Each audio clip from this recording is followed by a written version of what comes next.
Okay, using my YouTube streaming key, starting. Okay. I don't know what happened there. Okay. There we go. Hey, we're live! Finally. Holy crap! Welcome to Steve's Man Cave. That's right. The only place in the area that has internet, apparently. Yeah, which is really weird because it's a regional outage. Well, yeah, it's regional, but I did build this for a bomb shelter. That's right. So, That's in case of nuclear explosion, we are underground right now. Yeah, we are underground. So, welcome to Talking Heads, episode 75, your once weekly live show for the latest in beer and tech news, this week with Echo. I'm Jeff. I'm Steve. How's it going, everyone?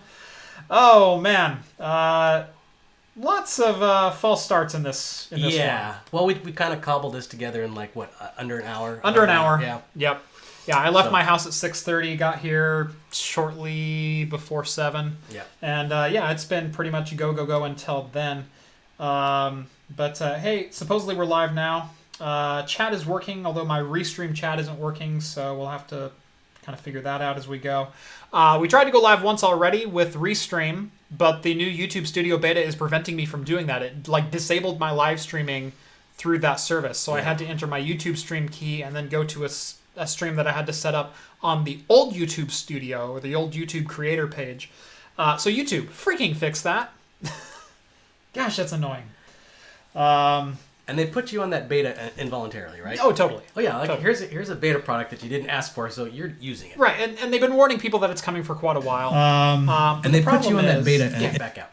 Well, I can back out. Oh, I finally did back out. But the problem is, if it doesn't work, this is my livelihood. Yeah, right it's a lot now. of people's livelihood. Yeah, this is not just Yeah. a minor inconvenience. My live show is a pretty main income for me throughout the week. So yeah, it's so freaking frustrating right now. YouTube, I know it's a difficult task, and I know you need beta testers for this. Let people volunteer for the beta. Don't just switch them over. Because I have had problems 3 weeks running getting my live stream going on Wednesdays. And that's unacceptable. It is absolutely unacceptable that it's not functional. And in fact, 5 minutes ago, I got told by Restream that YouTube had disabled my live streaming. Yeah. I just leave a bad review on Yelp. Yeah. It's totally what I'm going to do. Just go on Yelp and tell them how bad it is. Yep. Then they'll fix it. Exactly. Anyway, welcome to the show. We're a little bit scattered right now because our monitors are completely to the wind. So we're live streaming from a laptop at 720p. It looks like a pretty decent stream. So luckily those issues have been resolved that I had in Vegas, because this is the laptop that I streamed from in Vegas with the same camera setup.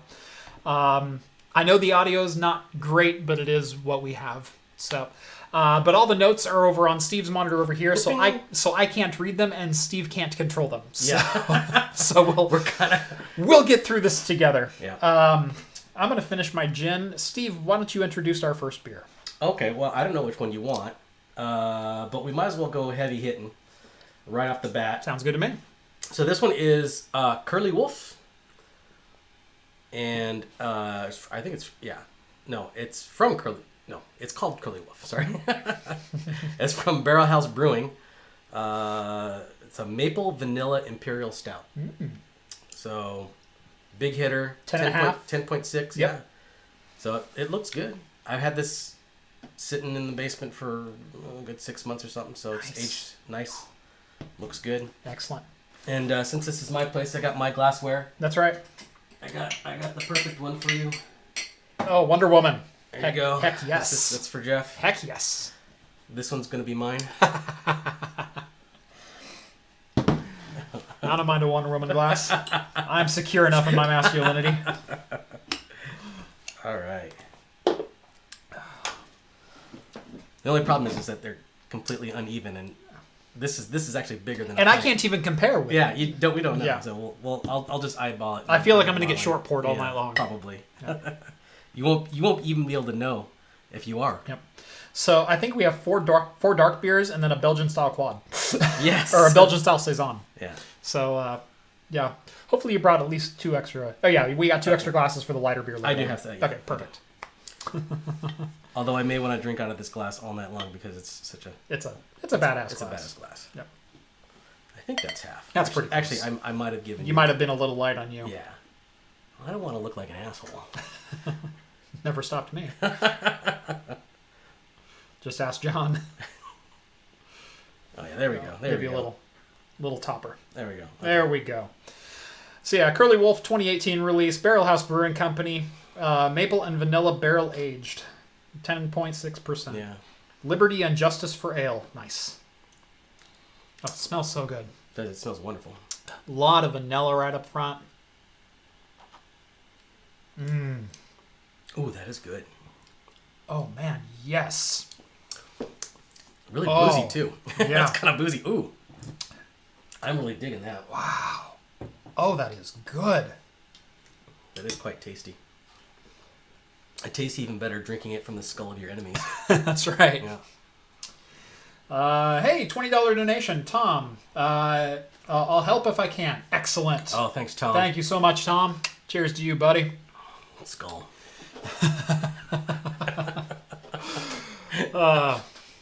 Oh, that is good. I'm going to put that up there with like a Dragon's Milk. I mean, it's that's up there. This is up there as far as a It's not as quality. Yeah, it's the same quality as Dragon's. It's not as sweet. Not but what's funny is the center of it is just a sweet. Almost reminds me of that creaminess of a Dragon's Milk stout. Yeah, it's the creaminess, but has a little bit more of a roasted finish to it. Exactly. Yeah, it has a much more roasted finish. Now, it does say maple and vanilla. Mm-hmm. I'm getting a touch of maple. Vanilla, not so much, but vanilla is one of those. Vanilla really on the nose. Yeah. Very, very vanilla on the nose, and then maple most of the way through the body. Not overpowering by any means. Not like the dessert beers and stuff like right. that. Yeah. This is very much a thick, hearty stout, not a dessert beer. Yeah. But it's very good. Yeah.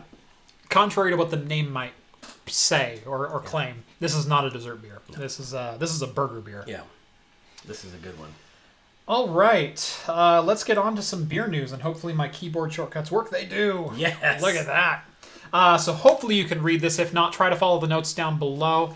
I'm not sure how well the notes worked because I kind of haphazardly put them in there in the description while I was trying to get the stream set up. So hopefully the notes are there and you can follow along at home if you so desire. Anyway, MillerCoors has gotten beyond the social media back and forth with Anheuser-Busch. They're downright suing. Yeah. Downright suing for basically false advertising and inflammatory advertising. Yeah, they were having poking fun at each other ever since like with the Super Bowl. Mm-hmm. And they're all both ha ha ha ha ha ha ha. Yeah. This is the Devil and Rick. Yeah. Laughing. Eventually, it's like, here's my lawyers. Yeah. Anheuser-Busch, that ad made you literally sound retarded. And the thing is, I don't think they have much of a thing to stand on because they literally do use corn syrup. Corn syrup. Right.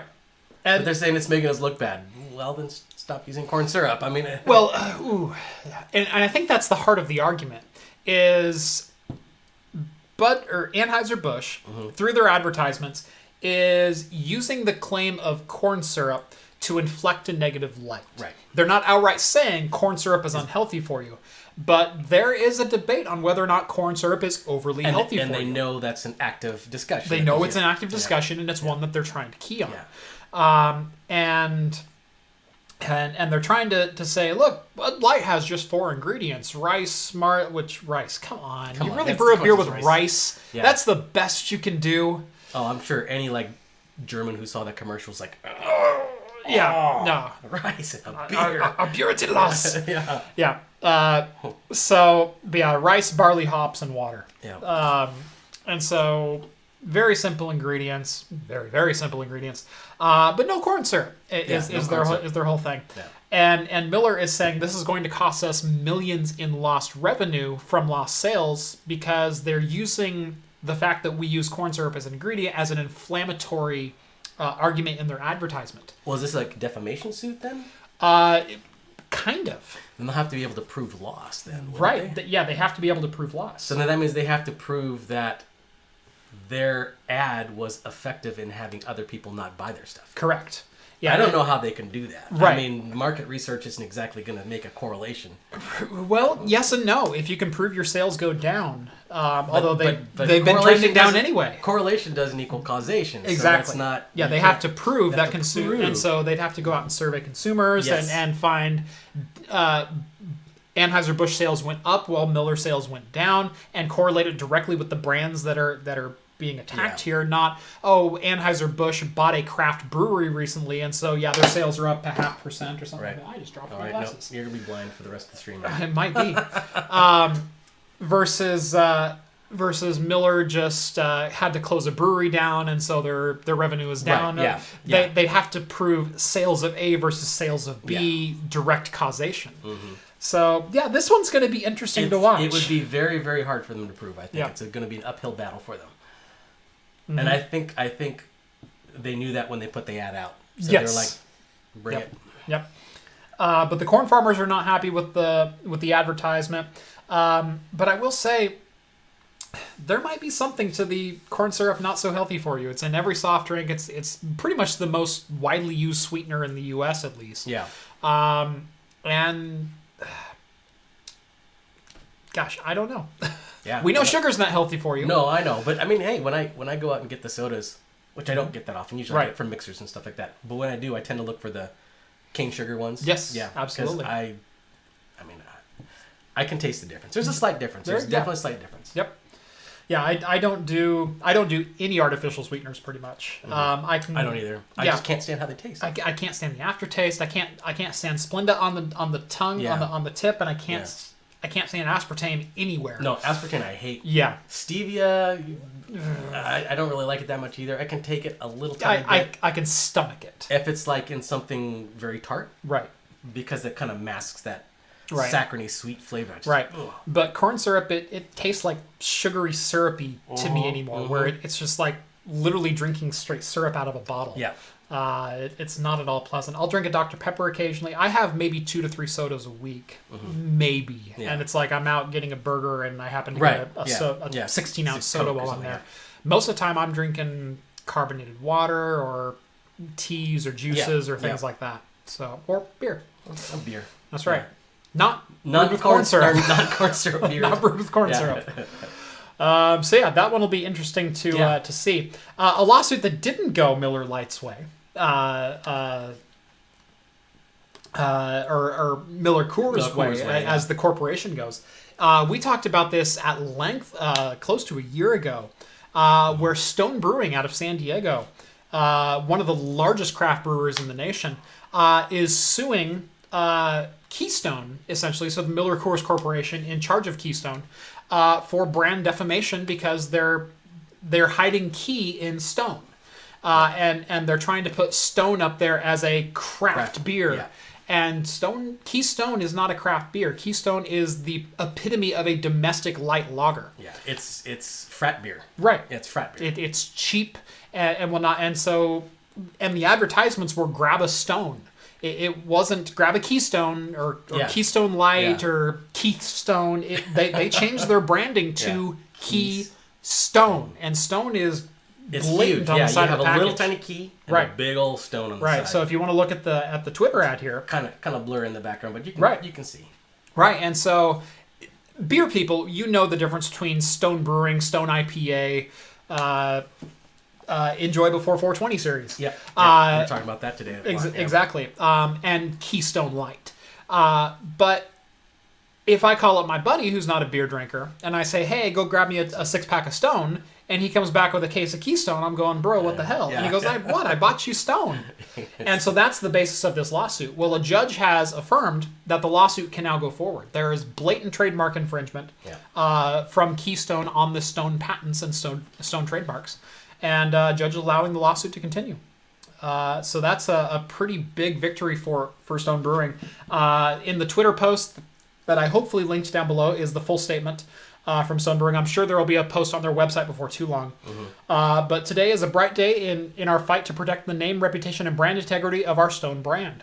A judge overseeing our case against MillerCoors and Keystone confirmed our primary claim. MillerCoors is infringing on our long-held trademark. The court outright rejected MillerCoors' primary defense that Keystone's new packaging is unlikely to cause confusion. This is a milestone event, no pun intended. We're heading to trial to prove that corporate beer has made hundreds of millions from rebranding Keystone. To any believer in independent craft beer, today is a good day. Onward. Hashtag True Stone versus Keystone. So, big victory for Stone. Yeah. Or stepping stone along the way. Stepping stone, milestone. As it were. Stone Brewing, good for you guys. Yeah, I hope it's Judge Judy that gets to preside over the trial. That would be great. Yep. This next one caught my eye. I saw this. Particular. I saw this last week too. Yep. That was pretty interesting. But before I was long before I was a beer nerd, I've always been a tech nerd and even more so a photography and video nerd. I worked at a camera store just out of high school. That was many years ago. In the AV club. I wasn't in the AV club. I never did that. I was in band. But I've always had cameras growing up. Especially digital cameras, early 2000s, got into digital SLRs about 2003. And really my passion for photography grew from there. But this one, a collaboration between Kodak and Dogfish Head, really, really excites me on just this geeky beer nerd level. Sorry, I got two more donations. Tom, another $2 donation. Corn syrup is not the issue. You're very right. It's probably drinking a gallon of this stuff that has corn syrup in it. And Coalition Gaming. Hey, guys, glad you could make the stream happen. Yeah, it was by the skin of our teeth, but here we are. Yes. Coalition, I know, liked all my tweets. I'm going on an adventure. Posted my picture with the backpack and the tripod. And, yep. I fit the entire live stream in the backpack and my microphone case. So, and Steve was the only person I knew within a 30-mile radius who still had Wi-Fi. so here we are. Yeah. So thank you for sticking with us and for the donation. We appreciate it. Yeah. Oh, and there was something really proud moment today when Jeff came by. I know everybody's got that drawer full of cables that they said, "Oh, someday I'm going to use some stuff in here and I'm going to save it," and everybody's got this drawer full of it. Well, I feel vindicated because I used some of that today. Three of them. Three of them. That's right. Just like, well, we need this. It's like, I think I got that. There it is. I pull it out. So for my mobile live stream setup, I have these little tripod microphone stands, and they're amazingly cool because you can set them down in front of you. I've also got my Sound Blaster K3 Plus mixer, which I use for every single live stream, but it fits in a backpack. And if you're using it, I've got just these two little 3-foot XLR cables that you can set the mixer up. It's USB powered on the laptop. You bring the mic stand out, you put it in your face, you've got a mobile stream setup that requires absolutely no power and 3 cables. It's amazing. Unfortunately, I forgot the head adapters to actually thread in the mic holders. So Steve dug into his karaoke box, and so we've got one of his boom stands up here with one mic in it is all. So again, if audio is a little bit echoey, that's kind of why, is we don't have the mics close enough to us to kind of reduce the gain on them. So you had to find us a longer XLR cable. We had to find an HDMI cable. I think we had to find a power cable for something. Yep. And we also had to find an HDMI to DVI adapter so his old monitor over here could work as a second screen. Otherwise, we wouldn't have notes tonight. Yeah. And we'd both be hunched over a laptop kind of reading it to you. So, yeah, don't throw out your old cables. Yeah, someday Jeff might come over and ask to do the stream at your house. In fact, I think like 20 minutes ago, Snazzy Labs had a tweet that said just as much. You know that old box of cables? Literally don't throw them away because I'm on my way to Best Buy right now to buy a VGA cable. So it pays off. Anyway, so Dogfish Head and Kodak Coalition, collaboration. Yep. Cohibition. Cohibition. Codependence. Well, it's all Kodak has going for him. Yeah, I know. Anyway, collaboration between Kodak and Dogfish Head, really near and dear to my heart because they have come out with a beer that will develop Super 8 film. Yep. And so here it is. It's called the Super 8 Super... What? Super 8 Super... That was, I think was the name of it? It was the beer was at the top. I think. Yeah. The name of the beer was at the top. It was, I know it was a Gose. Super Beer Super Gose. Oh yeah, Super. That's Super, right. Super 8 Super Gose. Super 8 Super Gose. Yeah. So basically, if you buy this beer, the beer is your developer. Now, for those who don't know old school film developing, you need a developer and you need a fixer and you need a wash. You can basically make a fixer out of just about anything. It's a chemical to stop the development reaction. And so what they're giving you, and I believe, in fact, for a fixer, you can use like baking soda and some kind of solution to... They have a little iconic graphic down there that tells you what you can use. I forget the exact makeup of it, but I believe baking soda is one of the ways to make fixer at home. But anyway, you pour the beer in into your tank. You heat it up to 32 degrees Celsius. Mm-hmm. You add... Vitamin C. Yep. You wait a couple of minutes. You drop your film in. You put it in a stop bath. You put it in the fixer. You hang it out to dry for 12 hours. And then you have developed Super 8 film. And I think if you go to their website, they'll have examples of pictures that they actually used to develop with it. No, they actually have this YouTube video right here. Oh, there it is. So I'm going to go ahead and click it. No audio. But this is film that was developed with Dogfish Head Super 8 Super Gose. As you can tell, it's very clear. Yeah. Yeah. So, but that is super, super cool. It's pre-developed to have beer goggles already right. in. Yeah, not to make a pun, but that is super cool. Yeah. That someone would think of that formulation, because I've heard of developing film with lemon juice. I've heard of basically just you need a certain pH acidity to make it work, and then your stopper and your fixer rebalance your pH level and stop the reaction and stop the development process. But yeah, you're you can develop Super 8 film with a beer now. Hooray! Wish I could develop it with this beer. I wouldn't want to waste it. Never mind, I wouldn't want to waste this beer. Yeah, that would be expensive development. God, this is good beer. Yeah, this is very good beer. I haven't had a beer in like almost a week. Mm-hmm. I've been sick. I was sick for like almost a week. Yeah, that's right. You guys like had flu kind of stuff here. Yeah. And I got over it. I mean, there's a little bit of stuff still in my chest, but I'm fine now. Yep. So this is like literally the first beer I've had in a week, and it's so good. I'm glad I started it with this one. Yep.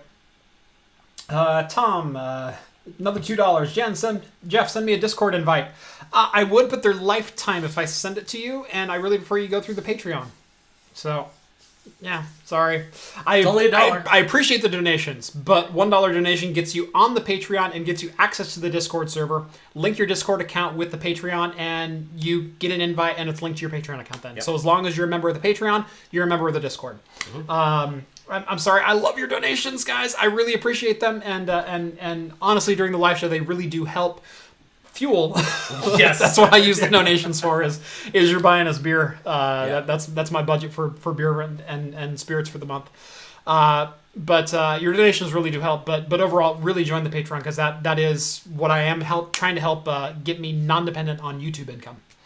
So getting off the AdSense platform as much as I can, to stay as independent as I can. I am still gainfully fully employed at my full-time job. I'm hoping to change that in the next 12 months. And honestly, joining the Patreon is one huge step in that direction. Yeah. This last month, I know I'm going to get into a little income here. I'll try to keep it brief. But last month, my income from the YouTube channel itself was almost a 1/3 split between YouTube AdSense, Amazon affiliate links, and Patreon. In fact, YouTube was my lowest income for this last month to the other two. So, yeah, joining the Patreon helps me out immensely, as does buying things through the Amazon affiliate links. So anytime you watch one of my videos, click a link down in the video description. All that traffic really does generate a significant amount of money for the channel, and may one day help me go full-time and start producing a lot more content. You can buy this mug on Amazon, but just buy it through his affiliate That's link. right. Yeah. In fact, after the show, I will put an affiliate link for that mug. Buy that mug down in the video description. And then Skull, $5. Builds in the Dr. Builds in the Dr. Zaber Sentry would have been a good opportunity to stream with it. I thought about doing that, but I've also got to pack a monitor then. And I have some monitors. I've got like a 27-inch curved and a couple 22-inch 1080p's. But honestly, my wife already took the Dr. Zaber Sentry. She came into the office like the day after I was done building it and went, "Oh, that's really cute." Yeah, And- of course, it's cute. Oh, that's so and it's tiny. hers now. So my wife has a brand new computer. She needed one. She was actually on the 2400G, and that actually freed that up to give to my daughter. So I was planning on swapping her out with something anyway, but she walks in and saw the Saber Sentry and goes, "Oh, that's really cute. I want that one." So that's what happened with that. Yep. All right. We don't Oh, have that. Tom, that's right. I've had conversations with you about you didn't get a link. Tell you what, I will send you a link tonight. Because, yes, I have had conversations with you. For some reason, yours isn't working. I remember you now. I remember your my name is Inigo Montoya. Oh, okay, that's right. Yeah, that's his Okay. his icon. Okay. I remember your head now. Yes. So I will send you a Discord invite. And yours will be lifetime since you had a rough go of getting on it. All right, we had another beer story. We'll wrap beverage story. We'll wrap back around if we get to it. But It's been 27 minutes. Let's jump into some tech news. Tech news. That's right.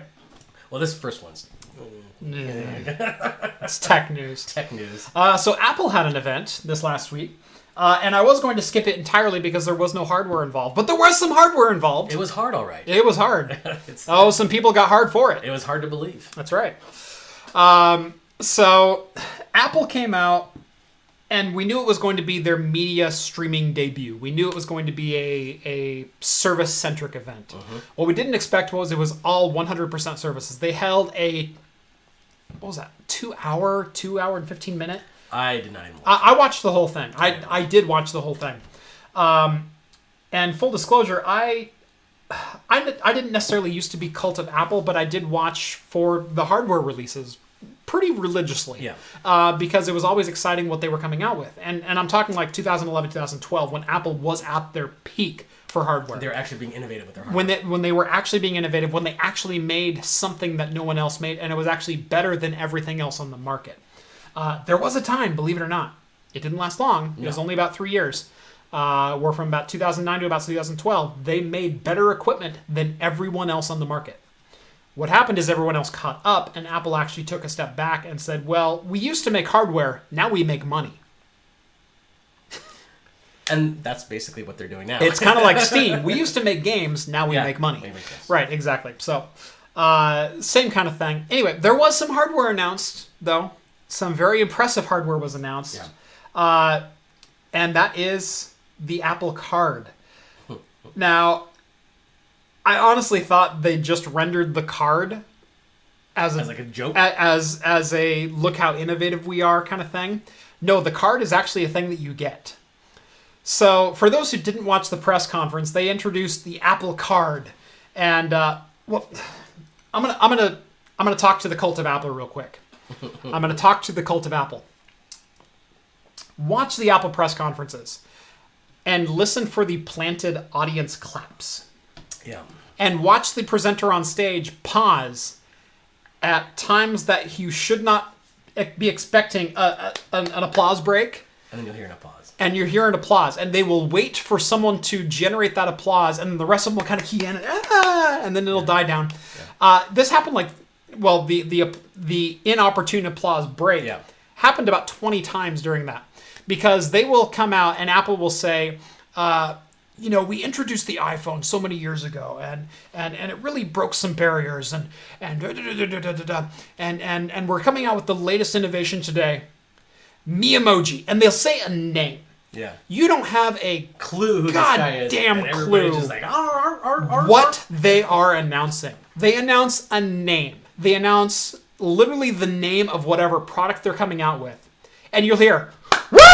Yeah! One guy in the audience will start doing that, and the whole audience will just go crazy. And it's a planted clap. And you can hear it 20 times throughout the presentation because they did, but today is very special. We are introducing Apple TV Plus. Yeah! Woo! There was one guy who started that whole applause. It's like, you don't know what it is yet. Why are you clapping? Paid clappers. Yeah. And it happens so often. And it, to Apple's credit, their marketing team credit, they know how to sell Kool-Aid. Oh yeah. Well, it's the press conference the press conference equivalent of the laugh track. Right. It's basically Oh, it what totally is. Yeah. But there were a couple instances during that press conference, and especially the presenters who were not that great and weren't delivering the best lines, because one guy actually started to say the next line and stopped to dead silence because someone missed the applause break cue. And I forget where it was in the presentation. Skip the But he literally like announced a product name as they normally do without any details. He was like giving like a broad generalization. Yeah. So the iTunes store has been doing remarkably well. We've sold more apps than anyone else, and today we are very proud to be announcing X. And then he goes, "It's a," and then he stopped, and someone went. And there was like this feeble applause break, and he goes, I know, it's going to be really, really cool. So here's what it is. Was it really just it's? Yeah. So it was like the beginning of Monty Right, Python. The guy comes up and goes, it's. Yeah, that's exactly what it was. Yeah. But I think that happened twice, where a presenter stopped to silence for someone to start an applause break. And once you hear it, you will never unhear it. Yeah. Anyway, so Apple announces the Apple Card. And when this came on in their, and we're so proud of it, we made a video. Yeah. Of course you did, because that's you're a marketing team anymore. What are you gonna do? So it comes out, and they're showing the same exact CNC processes that they do for their unibody MacBooks and the unibody Mac Minis and whatnot. And I'm like, oh, cool, they're announcing an Apple Card, and they're showing themselves carving it out of, unibody aluminum and whatnot. Very similar to all the rest of their Apple products. And I'm like, oh, that's cute. And I said, what do you think the chances are that's an actual Apple product that they're going to say? Physical. And they're going to come out and they're going to call it the most beautiful credit card ever made. And I was just like tongue in cheek going, I know it's a rendering. I know this isn't a real thing. That they're just doing it for the show. They came out holding the credit card and said, we have engineered the most beautiful credit card ever made. It's CNC'd with the smart chip inside of it. And so it's chip ready. It has the mag strip on the back. There are no numbers on the card. There's no CVV code. And your name is laser engraved on the front. And it is a striking... Do you know how many bros are going to be flexing at Starbucks with this card? Yeah. Oh, yeah. It's good. It's the impressive... It's it's going to be the hipster credit card. But they came out and I went, it's unibody aluminum. And they said, it's carved from a solid chunk of titanium. And I went, oh, my God. They didn't say it was hand carved? So there was a hardware announcement. That's it. Yeah. That was it. Oh, man. It's...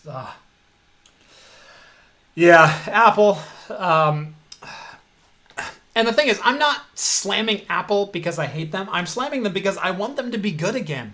I want them to create hardware that I'm excited about again. You're shaming them to be better. I'm shaming them to be better. And I've said this about a couple different companies. I will rarely shame a company because the company sucks and I want to see you burn. In fact, I will never, ever, ever say that about a company. What about EA? No, it's... Okay. You paused for a second, though. You did pause. I paused. You paused. You thought about it. You had to think about it. I think evil things about their CEO daily. But I say evil things about EA because I want them to create good games again. Yes, I want them to care about the consumers. And I want them to be better. I genuinely do. I'm a guy who every single year from 1994 through 2012 bought Madden and NCAA football. Oh yeah. Because and for a good chunk of that time bought NBA Live. They still own a lot of IPs that I like. That I just want them to do better. Right. I never bought FIFA, but I bought the rest of their sports games pretty much religiously because I played them online. I really enjoyed it. I'm a huge sports nut.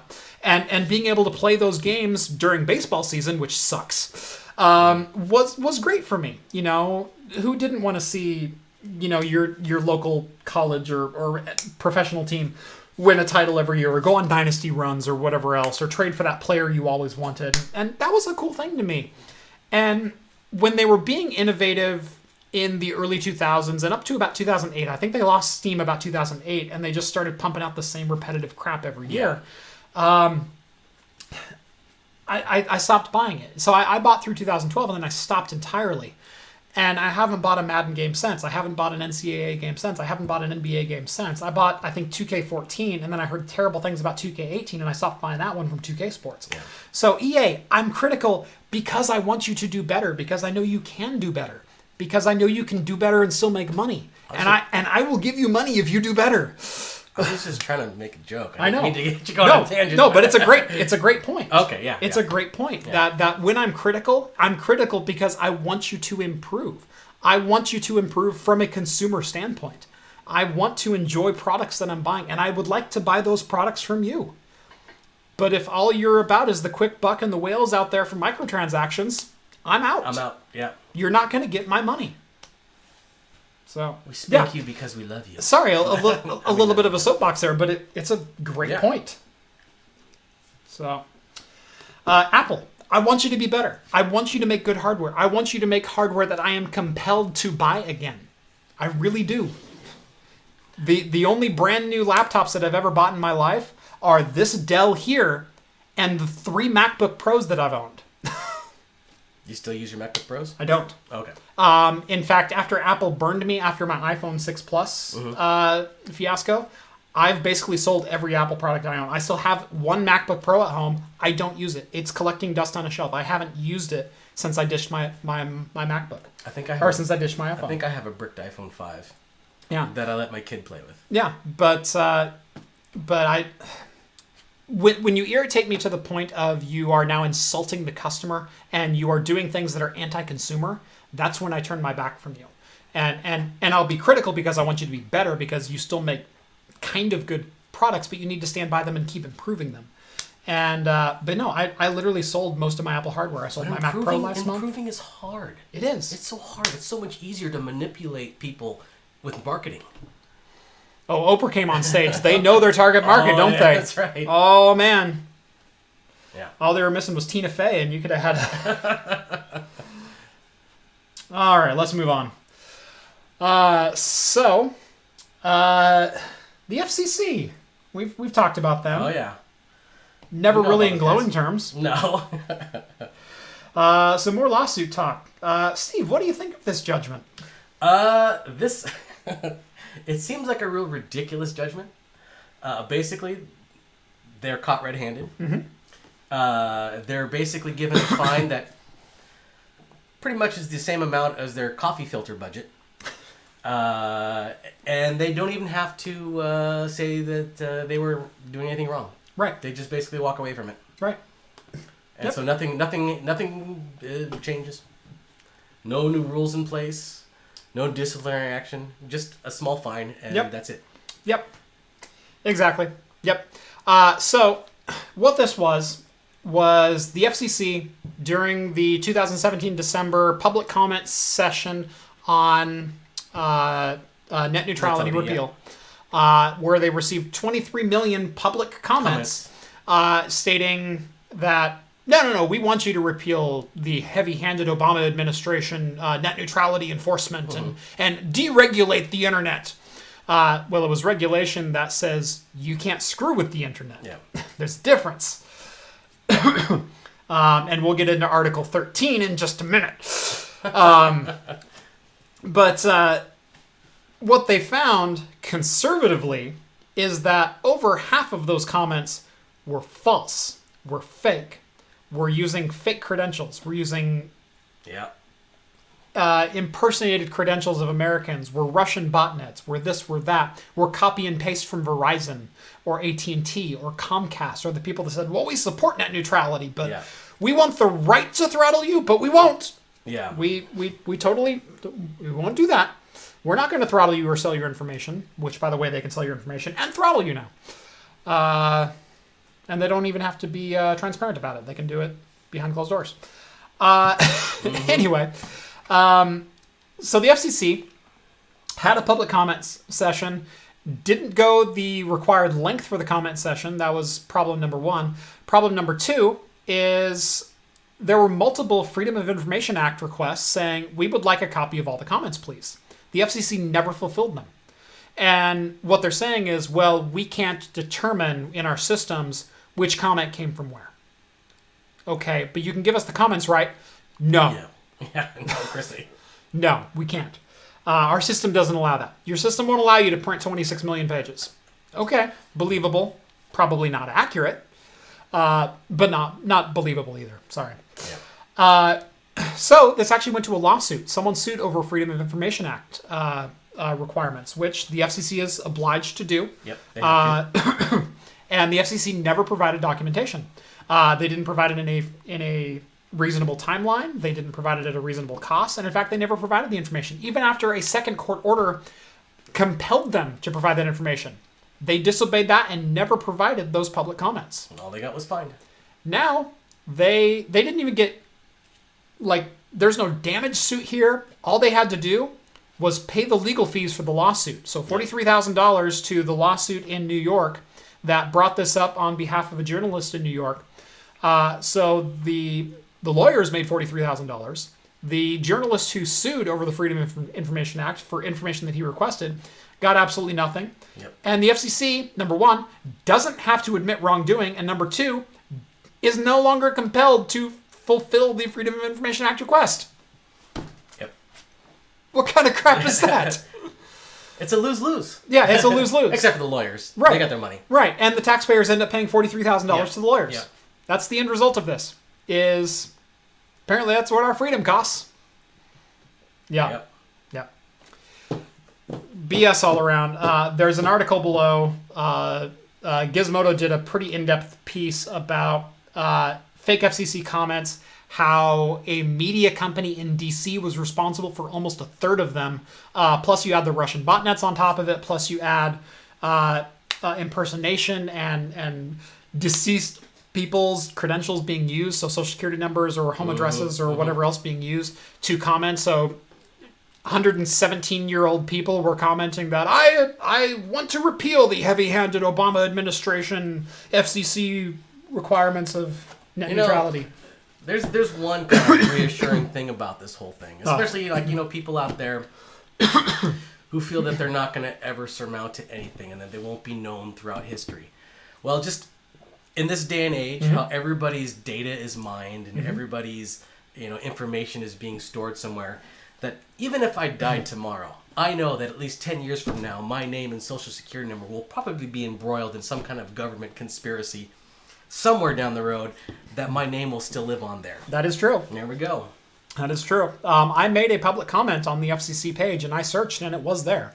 All right. So I did get that going for me. There you go. So I've also had numerous emails and letters and phone calls to my local senators and representatives stating my beliefs on certain views. And you know what? That's how this democracy/republic should work. Is I elected the officials. I should tell them my opinions. I should tell them how I want them to vote. They take the consensus opinion. That's how they vote. If they don't vote the way you like, vote them out. Don't follow party lines. Don't do. And you have to take good with bad. You have to take a reasonable approach. You go, well, I don't like this guy's gun control measures, but I do like the way that this guy stands up for X thing. Yeah. And you vote that way, or you vote this way. You decide what's more important to you, and you vote that. Well, the head of the FCC is an appointed position. Right, but I'm talking about as far as Congress, as far as your local, state, federal representatives. Right. Elected senators and representatives. Those people you have a direct line to. Call them, voice your opinion. If you vehemently disagree with them, vote them out. Yeah. Sometimes I just call mine up just to chat. Yeah. We just talk about how's your day. How you doing? That's right. What do you guys have for lunch today? Mr. Wyden, how's it going, buddy? Yeah, I am. See him at the Blazer games all the time. Oh, do you? Yeah. Run! That's what he's Run! doing. I'm on the 300 level. He's walking the floor. You just ever walked up and says, hey, I paid for part of that seat. Scoot over. I'm going to sit on it. That's right. So used to have season tickets for University of Oregon football games until they jacked the prices up after we started going to national title games. From $400 for a pair to $1,250 for a pair. And I went, you know what? $1,250 buys a really nice TV. Yeah, I don't need that. But I just go watch it at home. But Phil Nye, Ron Wyden, you name the list of Oregon prominent figures. They used to walk the sidelines all the time. And, hey, Phil! Yeah. Yeah, we're on a first name basis. Philly, Phil. Hey, Phil! Alan! Oh, that's good. Call back from the Discord. Yeah. Article 13. Oh my God, this is such garbage. How close is your beer? Oh, okay. Because I'm close. I'm getting close. The blood of my enemies run dry. But I don't want to rush it. No. Oh it's my so God, good. this is good. And it's getting better warm. I know. As it's warming up, the roasty notes are just coming out. They are. And they're not a harsh, No, bitter roast. it's not. It's a blonde coffee roast. Yes, and it's really complementing the bourbon Yes. barrel. It's man. really good. It's not overly oaky. No. It's not like a charred roast or anything like that. It's a very light-bodied coffee roast with a little bit of maple hint to it. Yeah. Kind of like a rye maple old fashioned. Mm-hmm. It's kind of what it reminds me of. Very good. A little bit sweeter than that. Mm-hmm. But very, very similar flavor profile. Yeah, I think that's why it's been taking us so long to finish this. It's just so good. So I've been sipping it the whole time. I know, that's what I've been doing too. And I was like, it may have looked like I was taking a lot of drinks, but I was taking small sips just because. And this is not a light mug. No. Here, you should try it. Oh, I've held your mug before. Oh yeah. Yeah. That's a hefty mug. It's a hefty mug. It's a hefty mug. Legit a skull. Mm-hmm. Yeah. Tell us the beer again, please. This is Curly Wolf. Curly Wolf from Barrel House Brewing Company. Yeah. Delicious. Go pick one up. Yeah. Oh, so good. They're from California. Yeah. San Robles. Paso Robles. Paso Robles. Yeah, Paso Robles, California. 10.6%, 35 IBU. 1.025 gravity, if you'd like to know that. Yeah. So good. Vanilla and maple bourbon barrel aged stout. So good. So good. Next, I think we'll do the beer donation. Oh, okay. You want to do these? Let's jump into those. Which one do you want to do first? You can pick it because I'm not quite done with this yet. Okay, gotcha. You pick which one. Okay, so these were donated by Caveman over on the Discord. Again, $1 donation gets you onto the Discord. Visit patreon.com or click the link down in the description. But Caveman sent these over all the way from the Midwest. I believe he lives in Wisconsin, if I remember correctly. I don't know if he's on the stream tonight or not. Or Yeah. you can probably correct us if we're no, wrong. I don't think he is, because I know some backstory. I don't think he's going to be on stream for a couple weeks. But anyway, he's actually one of the moderators for my chat on the YouTube live stream, so he kind of keeps things in check, as well as a couple of other of our Patreon folks. Anyway, he sent these over, as well as 10 other beers. He sent me a full case of beer, all local favorites from Wisconsin, Minnesota, Great Lakes area. So, dude, thank you so much. You freaking rock. First, we have the Bent Paddle Brewing Black Ale. Brewed in Duluth, Minnesota. Brewed to be smooth, chocolatey, semi-roast ale that... I have no idea. They used a weird font and it's freaking small. Let me see that. That what? Oh my gosh, that's worse than Comic Sans. Yeah. No, we're this close. We're this far away from Wingdings. Yeah, no, seriously. Yeah. Blended to be smooth, chocolatey, semi-roasted ale. Yeah. Reverend has mod powers too. Sorry. Yes. Sorry to everyone on YouTube. The islands of Porter and Stout. I don't know. That bridges the islands of Porter. Bridges. That's the islands of Porter and Stout. And if you aren't a fan of bridges, there's always the canoe. Okay, there we go. If you're not a fan of bridges, there's always the canoe. Good Lord, that's the worst font it's terrible I've ever font. seen. Good God. Bench Paddle Brewing, pick a different font. Yeah, Use come freaking on now. Arial. Come on. Who thought that was a good idea? Good Lord. You might as well just print it in Klingon. Yeah. Like put it red better. It's not that far away. Actually, it's probably closer to Vulcan.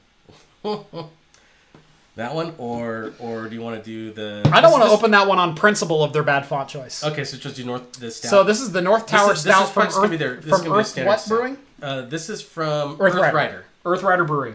Not Knight Rider. And they are Ghost in Rider, somewhere in Wisconsin. I've actually, I think I've seen this before. Yeah. I watch a lot of Red Letter Media, and they're from Wisconsin. Yeah, okay. And I watch what the beers that they drink Yeah. sometimes, and I try to That's true. peek at the label. Too many people drink beer too cold. It kills the flavor and aroma. Absolutely. That's absolutely correct. This is even harder to do. I know. Well, we got a couple of them, so no big deal. Oh, look at the head on that. Oh, look at that. That's good. Yeah. Nice. Let me smell this one. It's a porter. Or no, it's a stout. It's a stout. Okay. It's just a straight up stout. That's right. The other one's a porter. This one's a porter, yeah. Yeah. Well, it says it bridges the islands. Between porter Between and stout. porter and okay, stout. that's what I heard. Yep. Craft Computing, I'll send you an Anchorage quadruple IPA so long as you share it. Oh, heck yes! We get some Anchorage. Some Anchorage. We get some. Yep. But no, he'll say he'll send one. Well, I don't. Yeah, I do that. I'm not gonna say no to that. Heck yeah. But no, as far as beer temperature goes, absolutely. A lot of people drink beers too warm. Even IPAs are supposed to be served at 45. Yeah, some bottles will actually list the ideal temperature. Especially when you get into the dark beers, Yeah. they'll start listing serve at 50, 55, 60. Mm-hmm. Not a lot of beers serve over 60, but most of them are kind of in that range. And especially like IPAs, they start at, 38's like the bare minimum I've ever seen on a beer. And that's for like an ice cold beer. Right. But usually 45 is what I see on IPAs. Yeah, there's a reason why they say we serve it Rocky Mountain Cold or whatever like that. Because you can't taste shit. You can't taste it. Right. When you can't taste it, then it's like, well, it's just like water. You might as well just drink a ton of it. That's exactly right. Yeah. You ever... everyone goes, oh, this is a great beer for a hot summer day, out mowing the lawn and whatnot. You ever let that beer sit for 20 minutes? Then it's gross. And then come back to it? There's a reason they should be served cold as the Rockies. Now, there are some beers that are served cold that taste good cold and still have some good, decent flavor to it. Absolutely. But domestic American beers are not those. Yep. Yeah, you want to serve them ice cold so you can not taste them. And Becky Poo in the Discord says both beer and wine have ideal temperatures. That's exactly right. That's right. It's the same theory with wine. Yeah. It's the same reason that you keep wine at 63 degrees and you serve it between 50 and 75. Yeah. It's the same concept. White wines are supposed to be cooler. Mm-hmm. Red wines are supposed to be warmer. Yep. Port's even warmer than that. Port's even warmer than that. Yep. Yes. Yep. I'm not completely foreign to the concept. Yeah. So anyway, this was Earthrider Brewery North Tower Stout. It's a 6%, if I remember right. 6%, 28 IBU. It's not a bad stout. I mean, it's not offensive. It's not... I will say the nose is slightly offensive. Smell it again. Yeah, it does have a... It's got a weird funk to it. It does have a weird funk to it. It's not the worst thing I've smelled. I've had some beers that smell like dirty socks. Yeah. That smell like smegma, whatever you want to say. It's just bad smelling beer. Good Lord. Bad smelling beer. Yeah. This is not great smelling beer, but it's not horrid. And as far as like a stout goes... We drank these in the wrong order because I'm comparing it to the last one, and this is pretty crap. This is pretty crap. I wanted to do this one because, one, I wanted to have this one for a long time. God, it's so good. And two, it's like I hadn't had a beer in a week. Yeah. I wanted to start that with a good one. And I knew that one was going to be good. Anyway, because it's rated very high. Anyway, this is a very light-bodied stout. It's a 6%. Typically, stouts in Oregon start at about 8 and go up from there. Like 8% is still considered a light stout for the Northwest. Yeah. And so approaching a 6% stout is a little bit different. So let me chew on this one for another second.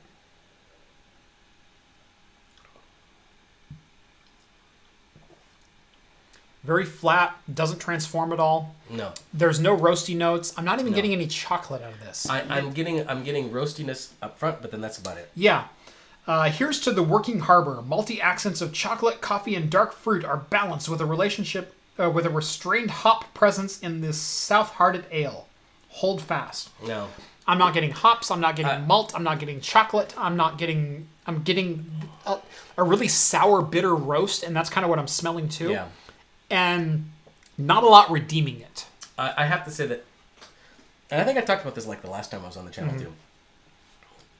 We have like a lot of breweries around here, and one of the very first craft beers I really liked was the Obsidian Stout. Yes. By Deschutes. I've got a 6-pack in my fridge right now. Yeah, and I hadn't had it in a long time. Yeah. And I took I had it. I was like, I haven't had this in a while. I'll try it. And I found that I still liked it. I think it was still good. Yeah. That Obsidian Stout tastes way better than the Stout. Yes, it does. And that's their staple. That's Deschutes' staple. Yes, it is. This, I'm assuming, is their staple too. Yeah, there's the Obsidian Stout and the Black Butte Porter. Yeah. Those are the two of the beers that really introduced me to the world of dark and beers. Black Butte Porter is still a good porter. A really good porter. Really good porter. Yeah. But those are kind of like my starting grounds. If I've got them rated out of 5, those are like 3.5. They're solid beers. I'll drink them anytime, anywhere. They taste good with food. They taste good by themselves. They taste good for dessert or dinner. You can, as far as like getting into dark beers, that's kind of where I start. And I think that when I judge other stouts and things, I think that's where I kind of have my starting point. Exactly. It's like if you taste the same as them or close to it, then okay, I'll give you like you're pretty good. So if I'm on Untapped, I'm gonna rate this like 2.25. It's a lower rating for me. Yeah, I think I would do that too. Yeah, I would be about a 2.25. It's a lower rating. It's a drinkable stout. Yeah, it's not offensive. I don't want to. This is not Budweiser or anything like that. Right. But it's not remarkable. It's drinkable. It's drinkable, and that's about all I can say. But it doesn't quite get to the level of what I consider to be a standard. Because, like I said, there's a bitter roasting note to it, and the roasting note is not all that pleasant, and there's nothing that redeems it after that point. Mm-hmm. And Steve and I have also commented on this as well. If you give me tasting notes on your can, and I can't taste them, you're instantly going down. Yeah. And so I've got hops, malt, chocolate, coffee, and dark fruit. I taste 1 of 5. And the 1 is not that good. So, yeah.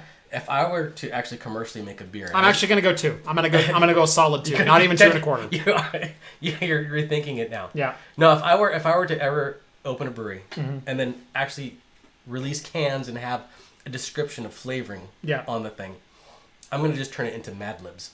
That they can, that the first can fill it, because then there won't be any preconceived notion.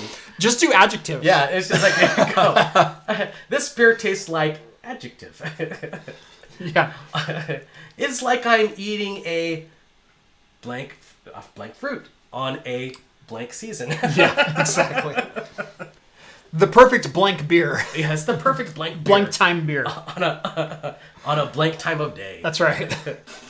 Yeah. So, yeah, it's a drinkable stout. It's not terrible, and I'm really trying to separate the last beer that we had, which is solidly a 4.5 or a 4.75 for me out of 5. That is an amazing stout that we just had. To this, which there is nothing redeeming about the negative qualities about it. Yeah. Where I drink it, it's not offensive, but it's not good. No. So I'm going to go 2 out of 5. Sorry, caveman. Mm-hmm. So, not that there's some good beers out there in Wisconsin. There definitely are. No, totally. Yeah. I had a couple of good ones out there. I mean, we've had bad stouts out here too. So. Yes, we have. Yeah, we get a lot of good stuff, and then we get some bad stuff too. Don't worry about that. There's some breweries I don't drink from. I'll have to say this though. This does taste better than some of the beers that. There's a larger brewery in Salem I don't drink from. Yeah, that Claw gave us. Some of those beers. Oh wow! Yeah. No way. Some of those were bad. Yeah. We got a $5 donation, and then we're going to get an Article 13 talk. Okay. Heavy Palms, $5. Cheers to the $13 3-pin RGB controller from Amazon. My PC no longer has uncontrollable rainbow puke. Looking forward to drinking a Stone Drink by 4/2019. Cheers to you, Heavy Palms, and cheers to that $13 RGB controller. I've got a couple RGB fan reviews coming up that I have some motherboards to review them on, but the cases that they're in don't reflect the RGB goodness that are in there, and so I might have to like jury rig an RGB controller. So, but yeah, those inexpensive RGB controllers can be a godsend. Anyway, thank you for the $5. Let's move on to Article 13. Now, if you haven't heard about this, Article 13 is the European Union legislation, essentially, that lawmakers have now passed. It still needs approval by the union states, but that's pretty much guaranteed at this point,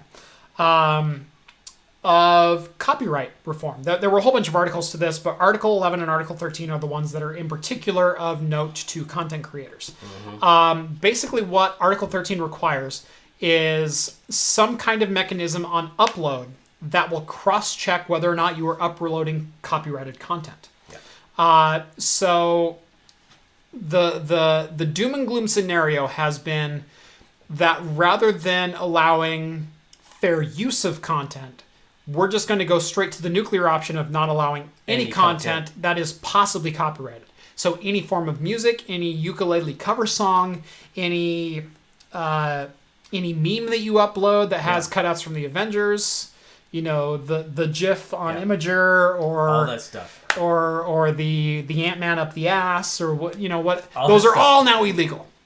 Because you would rather remove content than allow content and then be fined later. And this is speaking to service providers, both service providers and service hosts. So platforms like YouTube, Imager, Twitter, Facebook, etc. They have to have scan on upload capability against copyrighted content materials to scan for all that. Now, I'm going to forego my opinion because I want to hear Steve's first, because I think we're going to slightly disagree. Slightly disagree. I think this is absolutely a horrible law. First of all that's going to... I think that... I'm not too sure how they're going to really force a lot of companies that are headquartered here in the U.S. to force people to do this type of thing. So that's one thing. I don't know how enforceable it's going to be. Well, this is going to be a mandate both on content hosts as well as service providers. Service providers don't necessarily have to allow a host in the U.S. who doesn't follow EU law to be available on their service. Right. So if the service providers are going to be liable, then that means they'll just block those things. Right. They're just going to start blocking them, and then all of a sudden, people start using VPNs. Yep. And that's all that's going to happen. That's exactly right. So what it's going to be is, all right, well, we can't control what happens. Our on VPN Twitter, bandwidth is about to get a lot better. And then so if there's any publicly owned or stock tradable VPNs that you know of, I would invest in them right now, because as soon as this passes, people are just going to start using them. Yep. And it's a ridiculous law because people will just get around it. Right. And it's bad for content creators. It's bad for creativity. It's bad all around. And I don't understand how this even got passed, to be honest. Yeah.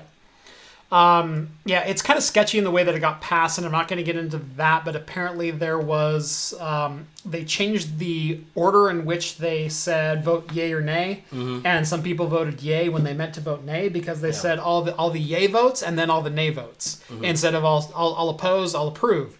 Yeah. And so they changed the order accidentally, but the order is official because we had a quorum, and now all of a sudden we have this law passed. I have a slightly different opinion.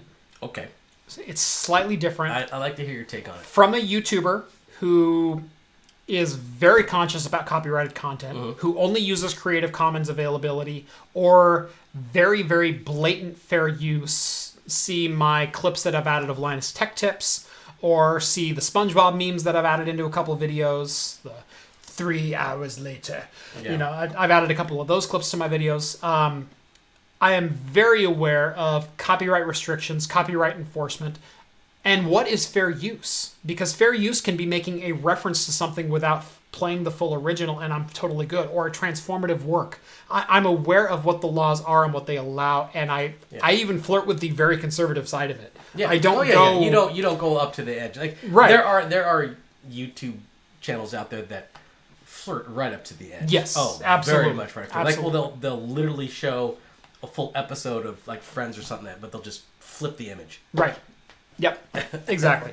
So I am very aware, and I try to give a lot of props to the original content creators. If we reference something on this show, because this show is probably the most likely to draw copyright claims, and in fact, Talking Heads has drawn probably a dozen of them throughout the year, throughout the couple years we've been doing this. It is... I provide sources down below. I don't play audio from videos. I only play 30 seconds at most when I'm doing it. I try not to go full screen. In fact, the 3 or 4 instances that I've gotten copyright claims have been instances that I went full screen on a video and let it play for 20 or 30 seconds. So I'm very cognizant about what constitutes fair use, what constitutes media use, which I do qualify as media, as commentary, as transformative work, because I'm giving my genuine opinion without taking anything away from the original content. Right. That's the definition of fair use. Right, exactly. Yeah. I am covering this as a media outlet, and so that is the definition of fair use, so long as I provide sources and source material. YouTube already has the system in place. Yes.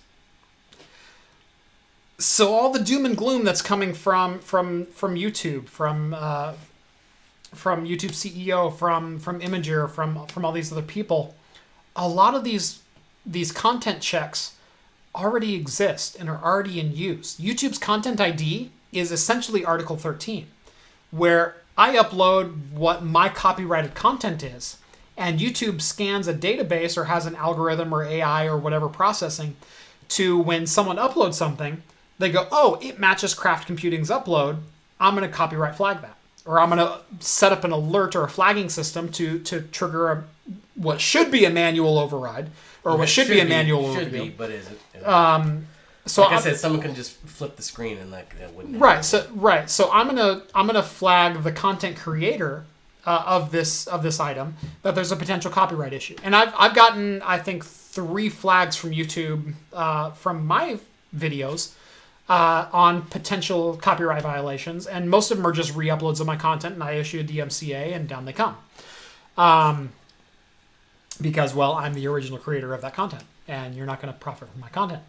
Anyway, all of the doom and gloom that Article 13 seems to bring, where they say you have to have a copyright scan on upload, and you have to have an appeal system in place, and you have to have this, and you have to have that. Those systems are literally already in use.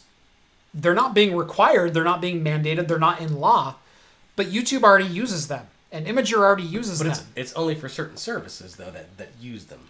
True. Yeah. But at the same time... Well, I think there was a stipulation in the law where it says that only... I don't know if you can scroll down. I can't remember what it was. There was like only... It only applied to... fledgling companies with an annual turn... No, it was something else. Social media platforms would have to ensure uploaded content is not a breach of copyright rules. Right, but it also, I think it was also, because, I mean, you could be an upstart social media platform, but not have the resources to comply with it. And right. It doesn't qualify. Fledgling companies with an annual turnover below $10 million are exempt from requiring this. So you don't have to. So you can potentially start up your own. Right. And then keep it small, and it didn't matter. Mm-hmm. Like you could have your own little social media spin-off and with your friends or whatever. Mm-hmm. Your couple of thousands of friends. Right, and you're not required to do that, so long as your revenue doesn't crack $10 million. Mm-hmm. And once it does crack $10 million, I guarantee that Google Analytics will offer up a service for about $10 a month that says, hey, we'll scan your uploads for you. So then in that case, then what does it really fix? It doesn't really fix anything. It's nothing. It doesn't do anything. This is not going to break the internet as we know it. And I'm as draconian as they come when it comes to like net neutrality, and the repeal of net neutrality and corporations getting control of the internet will break the internet as we know it. It'll be paid services, it'll be paywalls, it'll be this, it'll be that. That is doom and gloom for the internet. Article 13 and copyright control, we're already doing that. We're already going through those processes. There's already that entire platform in place of YouTube places a copyright strike on a video. You can appeal it. The original content creator can approve or deny. And if you can't approve or deny, you go to arbitration, and there you go. Right. That's how these are solved. Okay, but here's the thing: is that this thing is not a company. Okay, so it's YouTube is doing this is because they're vested. YouTube's doing it, and Vimeo's doing it, and Twitch is doing it because it's in their vested interest to do it. Yes. All right. So as a government entity that's requiring places to do it, how are they going to enforce it? Right. And that's the big question: is now that there's oversight in it, are there certain stipulations that need to be met, and what stipulations can actually go away? Because all you have to do is meet what the government regulations say you have to meet now. And just like... See, that's the whole draconian thing that people don't like, is because when YouTube, say you upload something that YouTube doesn't like, well, then YouTube could either just like not let you upload anymore, ban your channel, or whatever.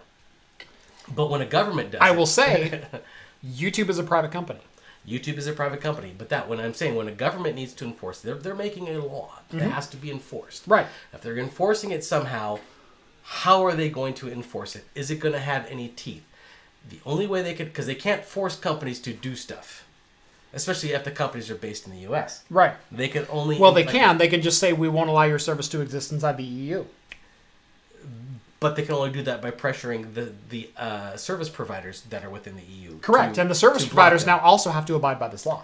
Right, and so if they do that, the only thing they can do is put pressure onto those companies, and if the companies be like, well, screw you, all they can do is, like I said before, all they can do is start blocking those services, and if they start blocking those services, all of a sudden VPNs start going up. You know the Pirate Bay still exists, right? Oh, yeah. In fact, they smashed Pirate Bay so many times that it's splintered into a million things. There's so many mirrors of Pirate Bay out there There's no way they can squash it. The entire Pirate Bay is like 350 megabytes. Yeah. That's the entire database. And there are hundreds of people around the world who host them on Raspberry Pis. Yeah. And they all just sign up for a DNS network, and you'll get onto one of these random servers. Yeah. And that's why it's just, this thing is just absolutely ridiculous. Right. I just don't think it's a waste of time and energy. Yes, it is. I fully agree it's a waste of time and energy. What I don't agree with is that this is going to break the internet as we know it. Because I don't think it's going to break because the for the most part, these companies were already abiding by these policies. They were already doing them because it's in their best interest to avoid lawsuits and fines. Yeah. Oh, yeah. So I don't think this is doom and gloom for content creators, and I don't think ukulele covers of popular songs are going to go away, because that constitutes fair use. And as long as you don't sound exactly like Adele, and you don't have the exact same background track, and you're not using a copyrighted karaoke CD in your upload, and you're vocalizing with that, and you don't have the license to that karaoke track, and you're literally playing the music, that's fair use. I think it's going to boil down to see how they actually try to enforce this. Yes, absolutely. And to see... I don't think the enforcement is going to be that different than it is now. What there needs to be... I'm speaking to the private companies now. What there needs to be is a better appeal system. There needs to be third-party arbitration. Yeah. From the get-go. I absolutely agree with that. From the get-go. With YouTube, because the YouTube strike system is easily abused. Yes. Easily abused. And there needs to be punishment for false copyright claims. Yes, there should be. For extraneous copyright claims. Yeah. So for The Verge or Vox Media claiming Bitwit Kyle's video, right, there needs to be punishment for things like that. Yes, where I'm using the DMCA to protect my IP. That's not what the DMCA exists for. Oh yeah, I think there's. I mean, it's a pretty easy thing they can do. If you are going to submit a strike against a channel, you also have to have a YouTube account, obviously, right? You can't just come up and say, I don't have it, I'm going to get a strike against it. Becky Poo says, hey, my daughter just walked into the room, want to tell her hi. She's 8. Hello, Becky Poo's daughter. Hi, Becky Poo's How's daughter. it going? Hi, daughter. I have 2 daughters. They are 6 and almost 2. I have 0 daughters, 1 son. Yep. Who's 2. Who's 2. That's right. 2. That's right. So yeah, we have kids. Hello, Becky Poo's daughter. How's it going? Hi, kids. Anyway, there needs to be a mechanism in place that punishes those who abuse, either through fines or disbarment or inability to file further copyright claims on a platform. Exactly. There needs to be some method of that. But long and short of this, I don't think this is going to really change the way things work now. And in fact, there's paragraphs that clarify what Article 13 is, and they said, memes are going to be illegal now. Memes are not illegal because they're the definition of fair use. They're still shots from videos or popular media making reference to, but they are transformative works in and of their own. So the text next to it makes it's transformative. Right. Yeah. Well, just applying text doesn't make it transformative, but it does, but using it as reference material to make another joke. That's the transformative. Right. I mean, but that's what I mean. The text makes it transformative. The text makes it transformative. Yeah. And so the I don't know what I expected. That's right. That's a transformative work. Yeah. If you apply that joke in your own way, that's transformative. Yeah. That's exactly what that means. And you're referencing popular media to make it transformative. Yeah. So yeah, I don't think this is going to spill doom and gloom all over the globe. I think this is just kind of business as usual. There might be a couple startups that go, wow, we crossed $10 million in revenue. Well, I mean, it's like just most, But now there's going to be AI services that crop up that say, we'll copyright scan for you for $30 a month or for $1 a gig or whatever else for your uploads.